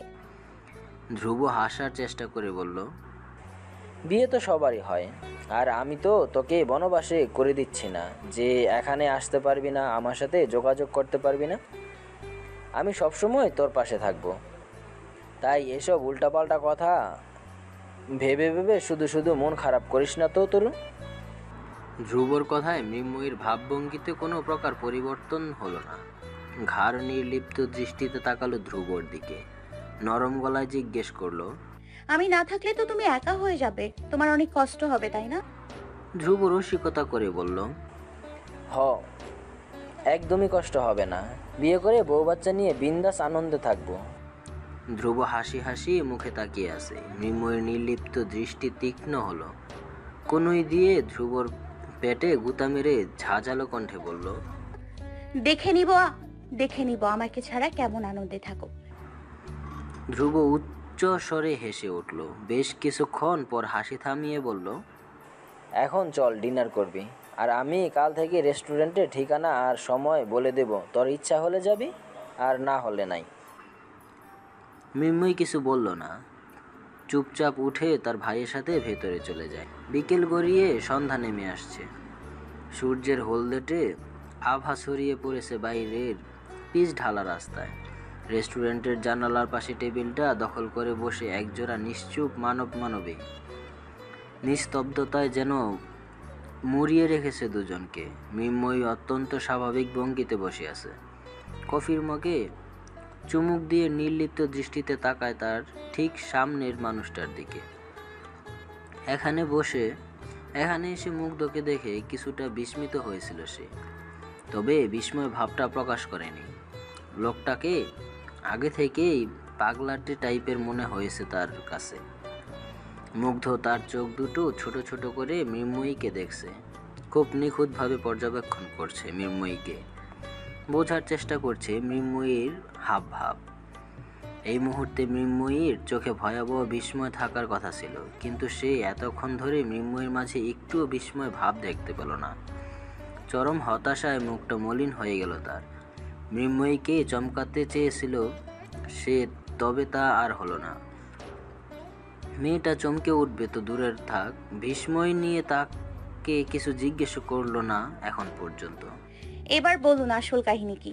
ভাইয়ার সাথে আপনার পরিচয় কি করে হলো? মৃন্ময়ী নম্রতা সহকারে প্রশ্ন করলো মুগ্ধকে। মুগ্ধ তার উদাসীনতা লুকিয়ে সহজ গলায় বলল, সেদিন রাতে আপনাকে বাসায় পৌঁছে দেওয়ার পর রঞ্জনের সাথে দেখা হয়। আপনাকে ওই লোকের কাছ থেকে রক্ষা করার জন্য ধন্যবাদ জানাই। আর তখনই রঞ্জনের ফোনে আপনার ভাইয়ের সাথে কথা প্লাস পরিচয়। আমরা একই বয়সী, তাই খুব ভালো বন্ধুত্ব হয়ে গেছে। সামান্য পরিচয়, বিয়ের কথাবার্তা আর দেখা দেখি পর্যন্ত আসলো কি করে? মৃন্ময়ীর প্রশ্নে মুগ্ধ অমায়িক ভঙ্গিতে হাসলো, নরম গলায় বলল, বলেছিলাম তো, আমি প্রেমে নয় বিয়েতে বিশ্বাসী। ভালোবাসলে তাকে ডিরেক্ট বিয়ে করে ফেলবো। আমাকে ভালোবাসেন? আমার সম্পর্কে কতটুকু জানেন যে হুট করেই বিয়ে করতে চাচ্ছেন? তোমার সম্পর্কে ধ্রুব আমাকে সব কিছুই বলেছে, বাকিটুকু না হয় বিয়ের পর জেনে নিব। আর বাকি রইল ভালোবাসা, সেটা আমি নিজেও জানি না, তবে তোমার স্নিগ্ধ চাহনি আমাকে খুব করে টানে। প্রথম তোমাকে রিকশায় বসে কান্না করতে দেখেছি, তোমার ওই সিক্ত চোখ দুটো দেখেই গাড়ি থেকে নেমে তোমার পিছু নিয়েছিলাম, কিন্তু কেন নিয়েছি তা আমি নিজেও জানি না। মৃন্ময়ী চুপ করে রইল। মুগ্ধ তার সাথে বেশ আন্তরিক ভঙ্গিতে কথা বলা শুরু করেছে। খুব সহজেই আপনি থেকে তুমি সম্বোধনে চলে এসেছে। মৃন্ময়ী ভ্রুজোড়া ঈষৎ কুঞ্চিত করে গম্ভীর মুখে বলল, আপনার কি মনে হচ্ছে না আপনি অল্প বয়সী ছেলেদের মতো ভীষণ আবেগী কথাবার্তা বলছেন? এসব আবেগ দিয়ে জীবন চলবে না মিস্টার মুগ্ধ। মুগ্ধ মৃদু হেসে খানিকটা ঝুঁকে আসে, শীতল কণ্ঠে ফিসফিসিয়ে বলল, তুমি পাশে থাকা অবস্থায় জীবন এক জায়গায় থমকে গেলেও আমি ভীষণ খুশি। মৃন্ময়ী রেগে গেল, ক্ষিপ্ত হয়ে বলল, আপনি কি পাগল? তবে সব সময় না। তুমি সামনে আসলে তোমার চাহনিতেই নিজেকে পাগল পাগল মনে হয়। খুবই চিন্তার বিষয়, তাই না? মৃন্ময়ী ছোট করে নিঃশ্বাস ফেলে। এই লোকের সাথে সে কিছুতেই পেরে উঠবে না। না না, নাসরবান্দা থেকেও চরম পর্যায়ে মানুষ উনি। মৃন্ময়ী চুপচাপ ক্লান্ত ভঙ্গিতে বসে রইল। মুগ্ধ আনন্দিত মুখে তার দিকে এক মনে তাকিয়ে আছে। এক সেকেন্ডের জন্য তার দৃষ্টি সরাচ্ছে না। মুগ্ধর এভাবে তাকিয়ে থাকার মৃন্ময়ী বেশ অস্বস্তি বোধ করছে। নিজেকে যথাসাধ্য গম্ভীর করে বলল, এভাবে তাকিয়ে আছেন কেন? আমার চোখ তো শুধু তাকেই দেখতে চাই, যাকে দেখলে মনে প্রশান্তির শীতল হাওয়া বয়ে যায়। মৃন্ময়ী রাগ তরতর করে মাথায় চড়ে বসলো। চোখে মুখে কাঠিন্যতা এসে শক্ত গলায় বলল, থামবেন আপনি? কি শুরু করেছেন এসব? এত কাব্যিক কথা বলছেন কেন? বাস্তবে ফিরে আসুন। বাস্তবতা আপনার কথার মতো এত মধুর নয়, বাস্তবতা খুবই নিষ্ঠুর। মুগ্ধ বরাবরের মতোই হাসলো, অত্যন্ত নরম সুরে বলল, এই নিষ্ঠুর বাস্তবতাই তো তোমাকে আর আমাকে যুগলবন্দি করেছে।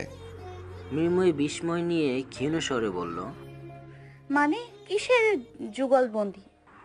মুগ্ধর কাছ থেকে কোনো উত্তর পাওয়ার আগেই একজন ভীষণ উত্তেজনা নিয়ে মুগ্ধর সামনে এসে দাঁড়ায়।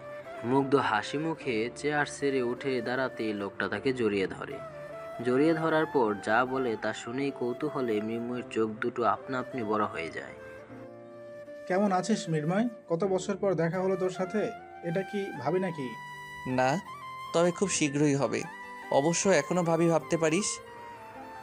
মুগ্ধ কথাটা বলে মৃন্ময়ের দিকে তাকিয়ে অমায়িক ভঙ্গিতে হাসলো। মুগ্ধকে দেখে মনে হলো সে বুক ফুলিয়ে দৃঢ় বিশ্বাস নিয়েই কথাটা বলেছে। মৃন্ময়ী হতবাক হয়ে স্থির বসে রইল। তাকে কি বলে পরিচয় দিচ্ছে না দিচ্ছে এসব নিয়ে সে মাথা ঘামাচ্ছে না। সে ভাবছে মৃন্ময়ী নামটা নিয়ে। চোরকের মতো মৃন্ময় নামটা ঘুরছে তার মস্তিষ্কে। লোকটা মুগ্ধকে মৃন্ময় বলে ডেকেছে, কিন্তু সে যতটুকু জানে তার নাম মুগ্ধ। মুগ্ধ মৃন্ময়ীকে উদ্দেশ্য করে বলল, ওর নাম জিসান, আমার কলেজ ফ্রেন্ড। কথাটা বলেই জিসানের কাঁধে হাত রাখে। জিসান মৃন্ময়ীর দিকে চেয়ে বিনয় ভঙ্গিতে হাসলো। মুগ্ধ মৃন্ময়ীকে দেখিয়ে জিসানের উদ্দেশ্যে বলল, আর জিসান ও হলো মৃন্ময়ী, আমার হাফ স্ত্রী। হাফ থেকে ফুল হওয়ার পথে গাড়ি চলছে, এই আর কি। মুগ্ধ সশব্দে হাসল। সে নিজের কথাতেই যেন বেশ মজা পেল। সে হাসছে, কিন্তু জিসান আর মৃন্ময়ী কারো মুখে হাসি নেই। এতে যেন মুগ্ধ আরও বেশি মজা পাচ্ছে। সে শুধু মৃন্ময়ীকে চমকাতে চেয়েছিল, কিন্তু এখন দুজন মানুষকে একসঙ্গে বিভ্রান্ত করতে পেরেছে। জিসান ভীষণ কৌতূহল নিয়ে প্রশ্ন করে, ভাবির নাম মৃন্ময়ী? মানে সত্যি মৃন্ময়ী? মুগ্ধ বরাবরের মতোই হাসলো। তার চরিত্রের স্বভাবজাত হাসি। আর মৃন্ময়ী, সে তো আগের মতোই হতচকিত। কেউ একজন তার নাম শুনে হতভম্ব, আর সেই হতভম্ব আরেকজনের নাম শুনে। তবে কি মুগ্ধ এই যুগলবন্দি হওয়ার কথাই বলেছে? মুগ্ধ লুকিয়ে রেখেছিল তার নাম। হ্যাঁ, তোর ভাবির নাম আসলেই মৃন্ময়ী। জিসান তার কৌতূহল ভাব মুহূর্তেই একরাশ ভালো লাগায় রূপান্তর করলো। চোখ মুখ আনন্দে উজ্জ্বল করে উল্লাসিত গলায় বলল, বাহ, তোদের জুটি দেখছি আগে থেকে ঠিক করে রেখেছে। মৃন্ময়ের বউ মৃন্ময়ী, ব্যাপারটা খুব বেশি ইন্টারেস্টিং। সবাই তোদের দুজনের নাম শুনেই চমকে যাবে। আর তোর তো স্বভাবই মানুষকে চমকানো। মুগ্ধ আর জিসান নানা রকম কথা বলে হাসাহাসি করছে। জিসানকে কেউ একজন ডাক দিতে সে হড়বড়িয়ে বলল, দোস্ত যাই রে, আমার কলিগ দাঁড়িয়ে আছে। ভাবি যাই, ভালো থাকবেন। আপনার সাথে তো কথাই হলো না ঠিক মতো। যাই হোক, বিয়েতে দাওয়াত দিতে ভুলবেন না কিন্তু। মৃন্ময়ী অপ্রস্তুত হয়ে বলল, জি অবশ্যই, ভালো থাকবেন। জিসান চলে গেল। আবারও সামনাসামনি মুখোমুখি হয়ে বসে আছে তারা দুজন। আবারও যেন নিস্তব্ধতা মুড়িয়ে নিয়েছে নিজেদেরকে। মৃন্ময়ী মুখ গম্ভীর গম্ভীর ভাব, আর মুগ্ধ ঠোঁটে ঠোঁট চেপে হাসি আটকে রাখার প্রাণপণ চেষ্টা চালিয়ে যাচ্ছে। চাপা হাসি হঠাৎই বিস্ফোরিত হলো। উচ্চস্বরে হা হা হেসে উঠল মুগ্ধ। আশেপাশের মানুষ মুগ্ধর হাসির শব্দে এক নজর তাকিয়ে আবারও দৃষ্টি ফিরিয়ে নেয় নিজেদের মতো। বাকি রইল একজোড়া বিরক্তিমাখানো ডাগর ডাগর চোখ। মুগ্ধর আচরণে সে ভীষণ বিরক্ত। একটা মানুষ এতটা উদ্ভট প্রকৃতির হয় কি করে? এই ছোট একটা প্রশ্নের বারবার মনে মনে আওড়াচ্ছে মৃন্ময়ী। আপনি থামবেন নাকি আমি চলে যাব? এই না না, চলে যেতে হবে না, এই তো আমি থেমে গেছি। মুগ্ধ হাসি থামিয়ে বুক টান টান করে বসলো। মুখে গম্ভীরতা আনার চেষ্টা করছে, কিন্তু কোনো মতেই পারছে না। মুগ্ধর এমন আচরণ মৃন্ময়ী মনে মনে হাসলো। অত্যন্ত স্বাভাবিক গলায় বলল, আপনার নাম মৃন্ময়, এটা প্রথম দিন বলেননি কেন? মুগ্ধ টেবিলের ওপর দু হাত তুলে খানিকটা ঝুঁকে এসে বলল, তখন বললে হয়তো তুমি বিশ্বাস করতে চাইতে না, ভাবতে আমি ফ্লার্টিং করার চেষ্টা করছি। আর তার চেয়েও বড় কথা হলো, আমি তোমাকে চমকাতে চেয়েছিলাম। মৃন্ময়ী চুপ করে রইল। কিছুটা সময় পর মুগ্ধ শান্ত গলায় বলল, জানো তো, মৃন্ময়ী যুগলবন্দি হবে শুধুমাত্র মৃন্ময়ের সঙ্গে। এটাই নিয়তি, আমাদের যুগল প্রেমের যুগলবন্দি হওয়ার নিয়তি। তা না হয় পরেই দেখা যাবে। এখন আমি উঠছি, রাত হয়ে যাচ্ছে। আমি বাসায় পৌঁছে দেই তোমাকে। না, দরকার নেই। রঞ্জন হয়তো বাইরেই আছে, আপনাকে কষ্ট করতে হবে না। আচ্ছা, তা না হয় মানলাম, কিন্তু অন্য কিছু তো বলে যাও। মৃন্ময়ী ব্রু কুচকিয়ে সন্দিহান কণ্ঠে জিজ্ঞেস করলো। অন্য কিছু মানে কি বলে যাব? মুগ্ধ উদাসীন গলায় বলল, দেখা দেখি কোন পর্যায়ে গেল, পজিটিভ নাকি নেগেটিভ? পাত্র দেখতে আসলে অথচ পাত্র পছন্দ হয়েছে কিনা তা তো বললে না। আপাতত কিছু বলতে পারছি না। পাত্র তার ছেঁড়া টাইপের, তাই আমাকে ভাবতে হবে, ভীষণ ভাবতে হবে। মৃন্ময়ী চলে গেল। মুগ্ধ হতাশ নিঃশ্বাস ফেলে বিষণ্ণ চোখে তাকিয়ে আছে মৃন্ময়ীর যাওয়ার পথে। মৃন্ময়ী বাসায় এসে মুগ্ধর প্রসঙ্গে কোনো কথাই বলেনি। ধ্রুবকে এসব নিয়ে কিছুই জিজ্ঞাসা করেনি, আর ধ্রুব তার কাছে কিছু জানতে চায়নি। এসব কিছু চলছিল স্বাভাবিকভাবে প্রতিদিনের মতো। হ্যালো দোস্ত। বল, এত রাতে কল করেছিস কি মনে করে? মৃন্ময়ী বিরক্তিমাখা কণ্ঠ অর্পির গায়ে লাগলো না। সে স্বাভাবিকভাবেই জিজ্ঞেস করলো, 11টা বাজতে কি ঘুমিয়ে পড়লি নাকি? আমি তোর মতো রাত জেগে চ্যাট করি না যে এখনো চোখ মেলে তাকিয়ে থাকবো। আর বাসায় তো একটা ডক্টর সাহেব আছেই, অনিয়মের প্রশ্নই ওঠে না। যাই হোক, এখন কথা না বাড়িয়ে বল, ফোন করেছিস কি জন্য? মৃন্ময়ী তিক্ত গলায় কথাগুলো বলে। অর্পির প্রত্যুত্তরে অপেক্ষা করছে সে, কিন্তু ফোনের ওপাশ থেকে কোনো সাড়া শব্দ পাওয়া যাচ্ছে না। অর্পি হয়তো কিছু একটা নিয়ে ইতস্তত বোধ করছে। মৃন্ময়ী দীর্ঘশ্বাস ফেলে শোয়া থেকে উঠে বিছানায় হেলান দিয়ে বসলো। নিজেকে স্বাভাবিক করে নরম গলায় বলল, কি হলো, কথা বলছিস না কেন? কিছু কি হয়েছে? অর্পি নিচু গলায় থেমে থেমে বলল, আফনান ভাই আমাকে কল দিয়েছিল, তোর কথা জানতে চেয়েছে, তোর নাম্বারটা অনেকবার চেয়েছে। মৃন্ময়ী অতি ঠান্ডা গলায় বলল, তা তা তুই কি করলি? আমি কিছু বলিনি, তোর নাম্বারটাও দেইনি। মৃন্ময়ী স্বস্তির নিঃশ্বাস ফেলে নরম সুরে বলল, এই প্রথম একটা ভালো কাজ করলি, প্রশংসা করার মতো কাজ করেছিস। তবে এই ভালো কাজটা সব সময় টিকিয়ে রাখিস, পথ হারা হয়ে যাস না। এখন রাখছি, আমার ঘুম পাচ্ছে। অর্পির কোনো কথার অপেক্ষা না করেই মৃন্ময়ী ফোন কেটে দিল। চোখ বন্ধ করে বুক ভরে একটা শ্বাস নিয়ে আবারও শুয়ে পড়ল। এসব নিয়ে ভাবার ইচ্ছে করছে না মোটেও। যে চলে গেছে তাকে নিয়ে ভেবে কান্নাকাটি করে বুক ভাসালে কি হবে? মানুষটা ফিরে আসবে? না, আসবে না। সে তার নতুন বউ নিয়ে হয়তো ভালোই আছে, আর এখন ভালো না থাকলেও কিছু দিনের মধ্যে হয়তো ভালো থাকা শুরু করবে। তাহলে কেন আবারও যোগাযোগ করতে চাইছে? বিয়ের খবর দিতে নাকি পরকীয়া করতে? নির্জন পথ ধরে হাঁটছে মুগ্ধ আর মৃন্ময়ী। মুগ্ধর নানা রকম কথাবার্তা মৃন্ময়ী নিজেকে কিছুতেই গম্ভীর করে রাখতে পারছে না। মুগ্ধ কথা বলছে আর সে হাসছে, কখনো মুচকি হাসি, কখনো বা প্রাণখোলা হাসি। এই হাসিতে নেই কোনো বিষাদ, আর না আছে কোনো মন খারাপের কারণ। ধ্রুবর পর এই একটা মানুষের সামনে সে নিজেকে ভীষণ খুশি মানুষ হিসেবে আবিষ্কার করে। এই দুটো মানুষের সামনে আসলে যেন নিজের সকল দুঃখ কষ্টের কথা নিমিষেই ভুলে যায়। দুনিয়া সকল কিছুই তখন রূপান্তরিত হয় আনন্দে। তুচ্ছ থেকে তুচ্ছময় কারণেও তখন আনন্দিত হয়ে ওঠে তার মন। মুগ্ধকে সে যতই দেখছে ততই অবাক হচ্ছে। একটা মানুষ এতটা প্রাণবন্ত কিভাবে হয়? সব সময় এত হাসি খুশি কিভাবে থাকতে পারে?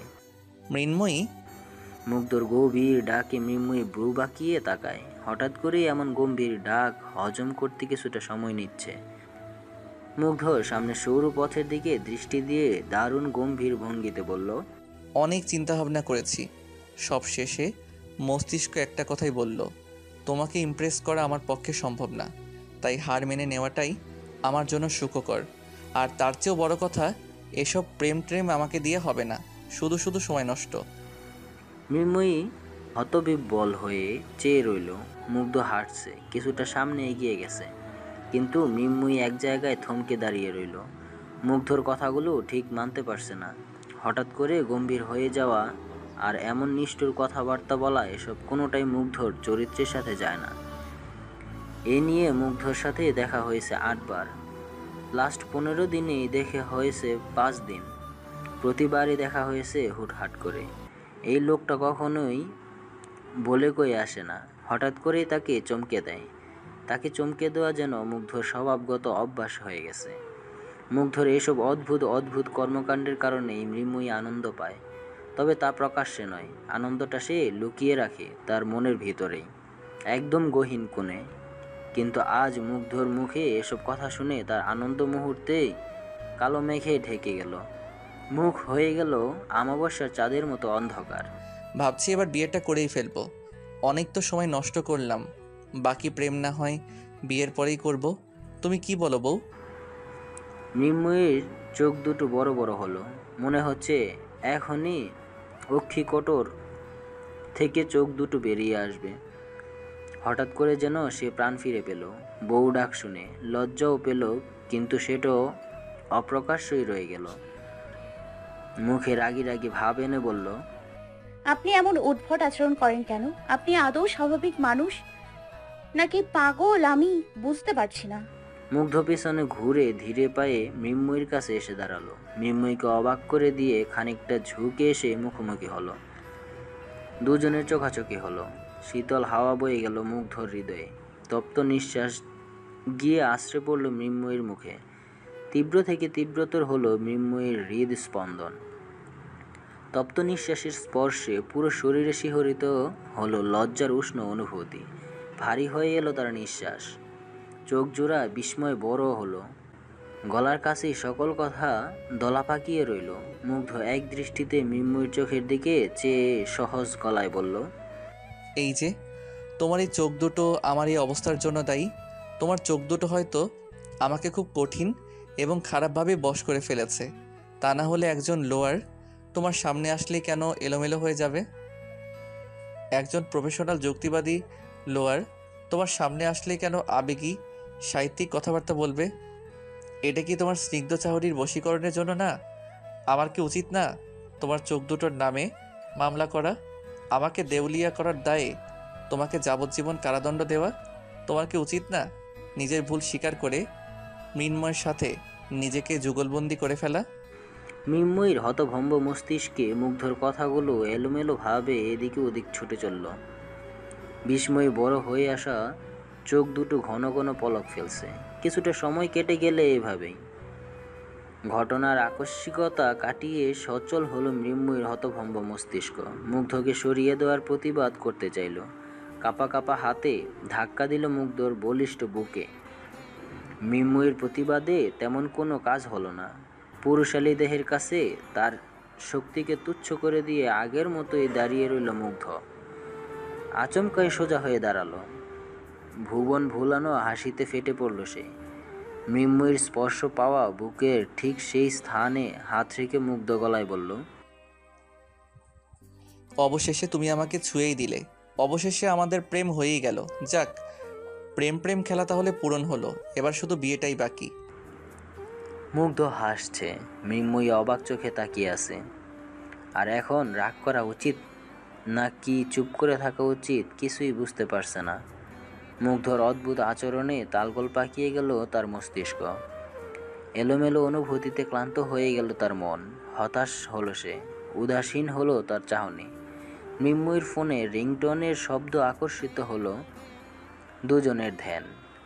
অস্থিরতার সাথে ব্যাগ হাতড়িয়ে ফোন বের করলো মৃন্ময়ী।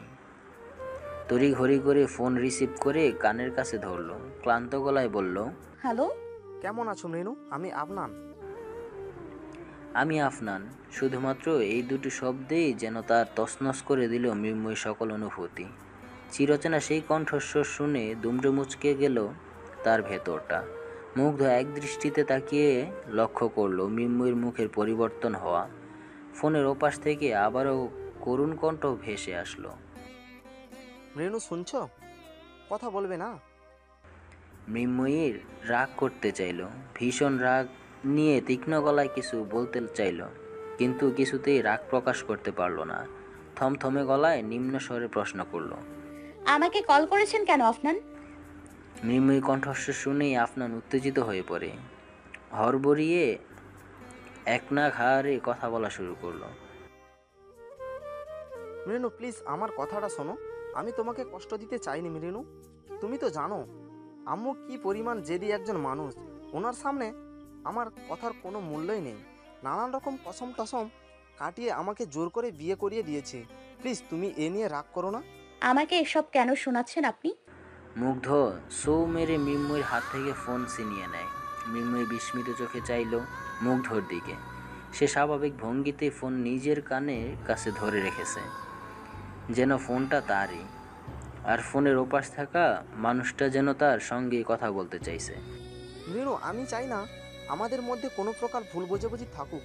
আমি খুব দ্রুত ফ্লোরিনাকে ডিভোর্স দিয়ে দেব, আর যত তাড়াতাড়ি সম্ভব দেশে ফিরে আসবো। প্লিজ তুমি আমার জন্য অপেক্ষা করো রেনু। আফনান একদম এ কথাগুলো বলেই থামল। মুগ্ধ অতি ভদ্রতার সঙ্গে বলল, আমি মৃন্ময় আহসান মুগ্ধ। যদিও আমি একজন নামকরা অ্যাডভোকেট, তবে এর থেকেও বড় পরিচয় হলো আমি মৃন্ময়ীর হাজব্যান্ড। পুরোপুরি হাজব্যান্ড হইনি, তবে খুব শীঘ্রই হয়ে যাচ্ছি। মানে কি বলছেন আপনি এসব? বিয়ে ঠিক হয়েছে মানে কি? মিলু কোথায়? ওর কাছে ফোনটা দিন। ওর ফোন আপনার কাছে কেন?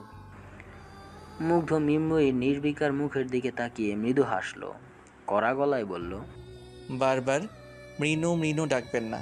আমার বউকে এসব নিকনেমে ডাকার পারমিশন আমি অন্য কাউকে দিচ্ছি না। আর হ্যাঁ, একটা কথা আপনাকে ধন্যবাদ জানানোর প্রয়োজন ছিল। আফনান আগ্রহ নিয়ে জিজ্ঞেস করে। ধন্যবাদ, কিন্তু কেন?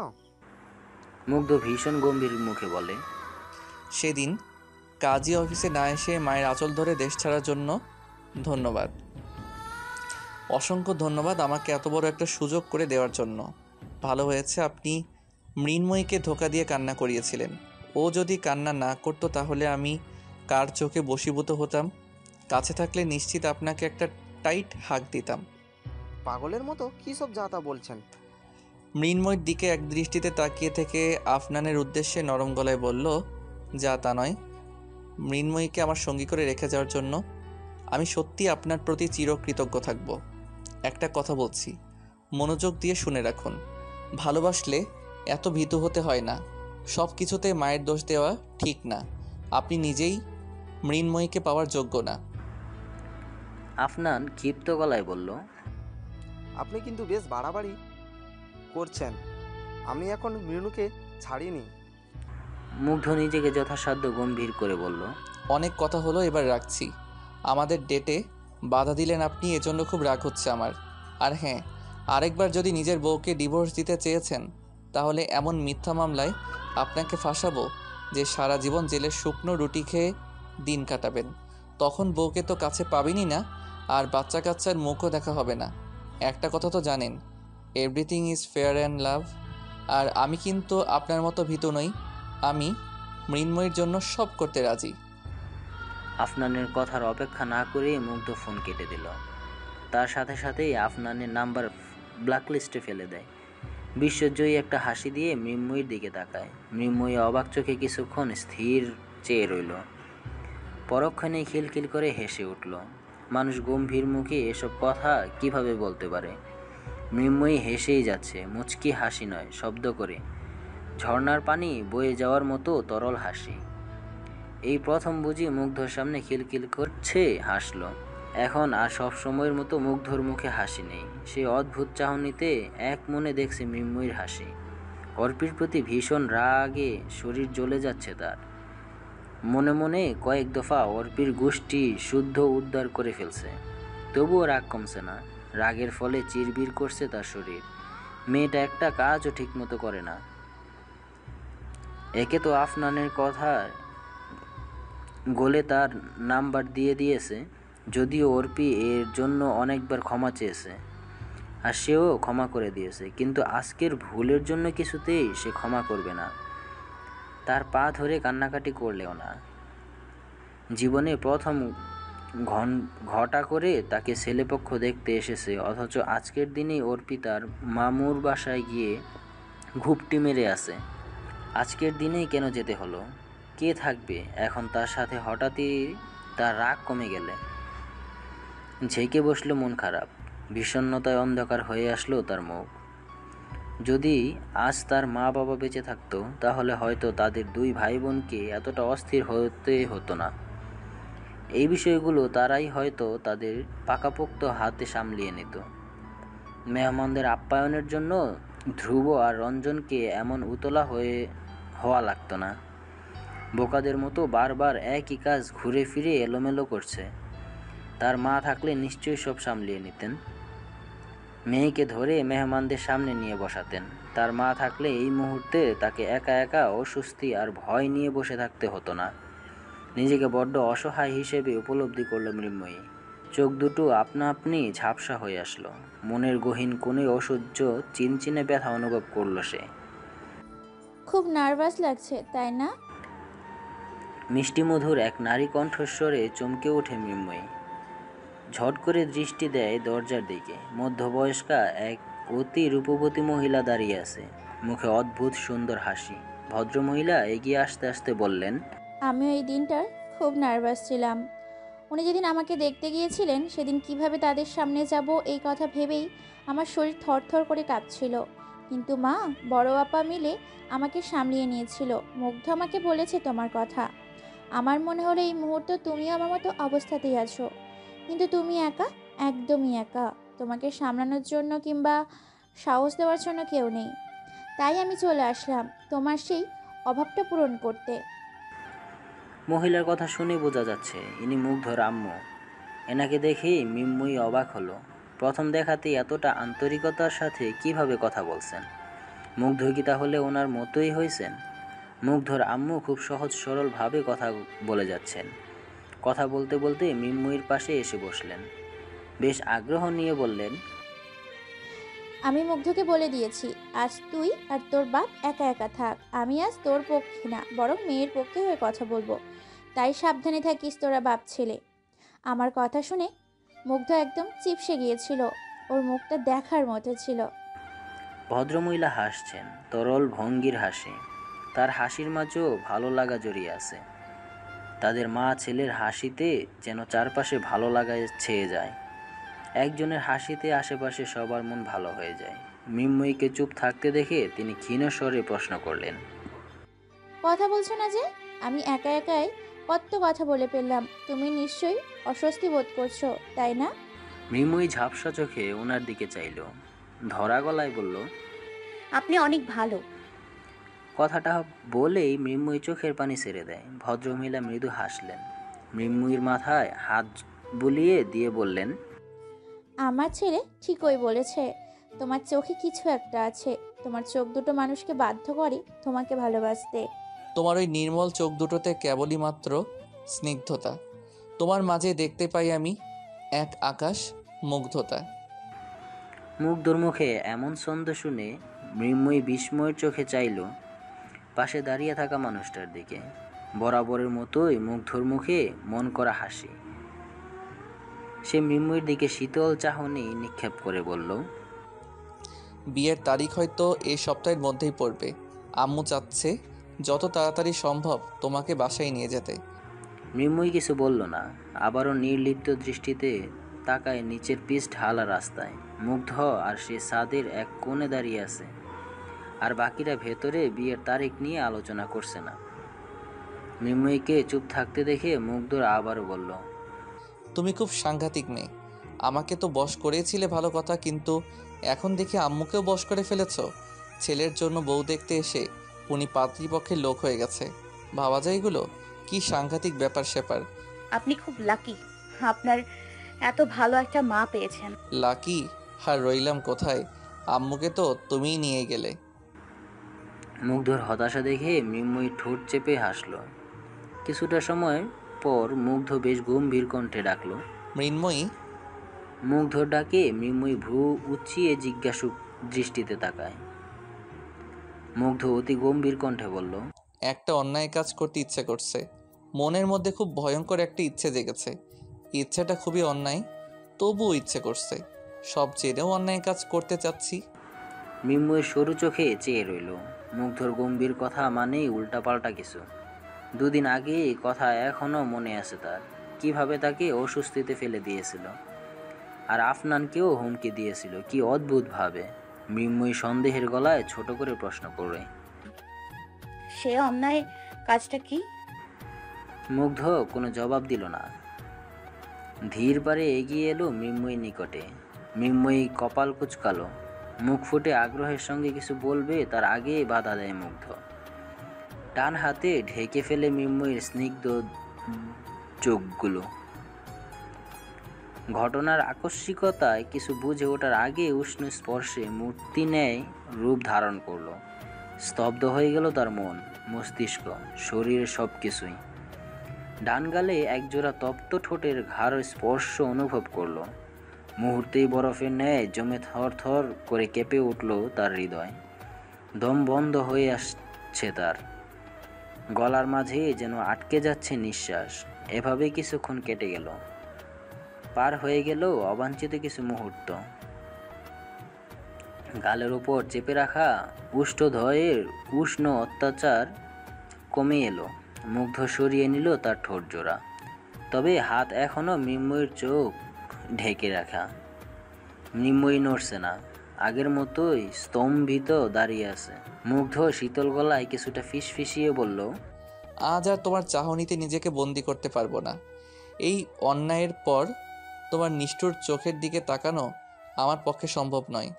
এই মুহূর্তে তোমার স্নিগ্ধ চাহনিতে আমি নিজেকে ঘায়েল করার সাহস দেখাবো না। তোমার বশীকরণ চোখ দুটিতে নিজেকে বশ করতে চাচ্ছি না। ক্ষমা চাচ্ছি নিজের করা অন্যায় কাজের জন্য। খুব শীঘ্রই আসবো তোমাকে বউ বানিয়ে নিতে। তোমরা চোখের নিষ্ঠুরতার জন্য তোমাকে যাবজ্জীবন কারাদণ্ড দিতে। তৈরি থেকো এই পাগলাটি মৃন্ময়ের সঙ্গে মৃন্ময়ীকে যুগলবন্দি করতে। মৃন্ময়ীর মস্তিষ্ক সচল হতেই হালকা নেড়ে চেড়ে উঠল। মুগ্ধর বুকে হালকা ধাক্কা দিয়ে অস্পষ্ট কণ্ঠে বলল, মৃন্ময় সরুন। মুগ্ধ মুচকি হাসল, কণ্ঠে একরাশ মুগ্ধতা নিয়ে বলল, যাক, অবশেষে তোমার মুখে মৃন্ময় ডাক শুনতে পেলাম। মুগ্ধ মৃন্ময়ীর চোখ থেকে হাত সরালো। মৃন্ময়ী পিটপিট করে আস্তে ধীরে চোখ মেলে সামনে তাকায়। না, সামনে কেউ নেই। মুগ্ধ চলে গেছে। সিঁড়ি দিয়ে নামা শব্দ হচ্ছে। মৃন্ময়ী স্থির হয়ে রইল কিছুক্ষণ। পরক্ষণে ঠোঁটের কোণে ক্ষীণ হাসির রেখা ফুটে উঠল। এর কারণ তার অজানা। আর মাত্র 5 দিন পর বিয়ের দিন ঠিক করা হয়েছে। একটু আগেই মুগ্ধর বাবা মা বিয়ের ফাইনাল তারিখ ঠিক করে বিদায় নিলেন। মুগ্ধকে আর দেখা যায়নি। সে পালিয়েছে মৃন্ময়ীর চাহনি থেকে। মৃন্ময়ী এখনও সাদে দাঁড়িয়ে আছে। অবশেষে মাটির তৈরি রাজকুমারের জন্য একটা রাজকুমার খুঁজে পেলাম। এবার তুই খুশি তো? সারা জীবন তোর পাশে থাকার জন্য মুগ্ধ আছে। মায়ের অভাব পূরণ করার জন্য মুগ্ধর মা আছে। ধ্রুবর কথায় মৃন্ময়ীর মনে মনে হাসল, তবে মুখে গম্ভীর ভাব এনে বলল, এখনো খুশি না, আমার আরেকটা গিফট লাগবে। ধ্রুব ক্লান্ত গলায় প্রশ্ন করে, আবার কি? সারা জীবন তোমার পাশে থাকার জন্য আমার একটা ভাবি লাগবে, একটা সানশাইন লাগবে, যে কিনা আমি না থাকা অবস্থায় তোমার জীবনটা খুশিতে উজ্জ্বল করে দেবে। মৃন্ময়ী কথাগুলো বলে মিষ্টি করে হাসে। ধ্রুব সন্দিহান কণ্ঠে বলল, তা না হয় পরেই দেখা যাবে, আপাতত তোর বিয়ে নিয়ে চিন্তা কর। বেশ কিছুটা সময় দুজনে চুপচাপ কাটিয়ে দেয়। মৃন্ময়ী দোলনায় বসে নরম গলায় বলল, আমি তোমাকে খুব ভালোবাসি ভাইয়া, আব্বু আম্মুর থেকেও বেশি ভালোবাসি। একা একা এত কিছুর দায়িত্ব নিয়েছো, ছোট থেকে আমাকে এতটা ভালোবাসা দিয়ে আমাকে বড় করেছো। এসবের জন্য তোমাকে ধন্যবাদ বলে ছোট করব না, তবে আমার দেখা শ্রেষ্ঠ পুরুষ তুমি, আর সব সময়ই আমার চোখে তুমিই সেরা থাকবে। ধ্রুব মৃন্ময়ীর পাশে বসে এক হাতে জড়িয়ে ধরে বলল, আম্মুর কাছ থেকে পাওয়া সবচেয়ে সেরা উপহার হলি তুই। আম্মুর চলে যাওয়ার সময় এই মূল্যবান উপহারটা আমাকে দিয়ে গেছে। এই উপহারটাকে ভালোবেসে আগলে রাখার দায়িত্ব তো আমারই, তাই না? তাই এসব ধন্যবাদ বাদ। তুই আমাকে ভালোবাসিস, আমিও তোকে ভালোবাসি, হিসেব বরাবর। মৃন্ময়ী স্মিত হেসে ধ্রুবকে জড়িয়ে ধরে। দুঃখবিলাসী বাগানটা আজ তাদের খুশিতে জল করে আলো ছড়াচ্ছে। মৃন্ময়ীর সকল দুঃখ কষ্ট যেন উষিয়ে নিয়েছে এই বাগানের গাছগুলো। শুরু হয়েছে মৃন্ময়ীর সুখের দিন, মন ভালোর দিন, ভালোবাসায় পরিপূর্ণ আগামী মৃন্ময়ী যুগল প্রেমের দিন।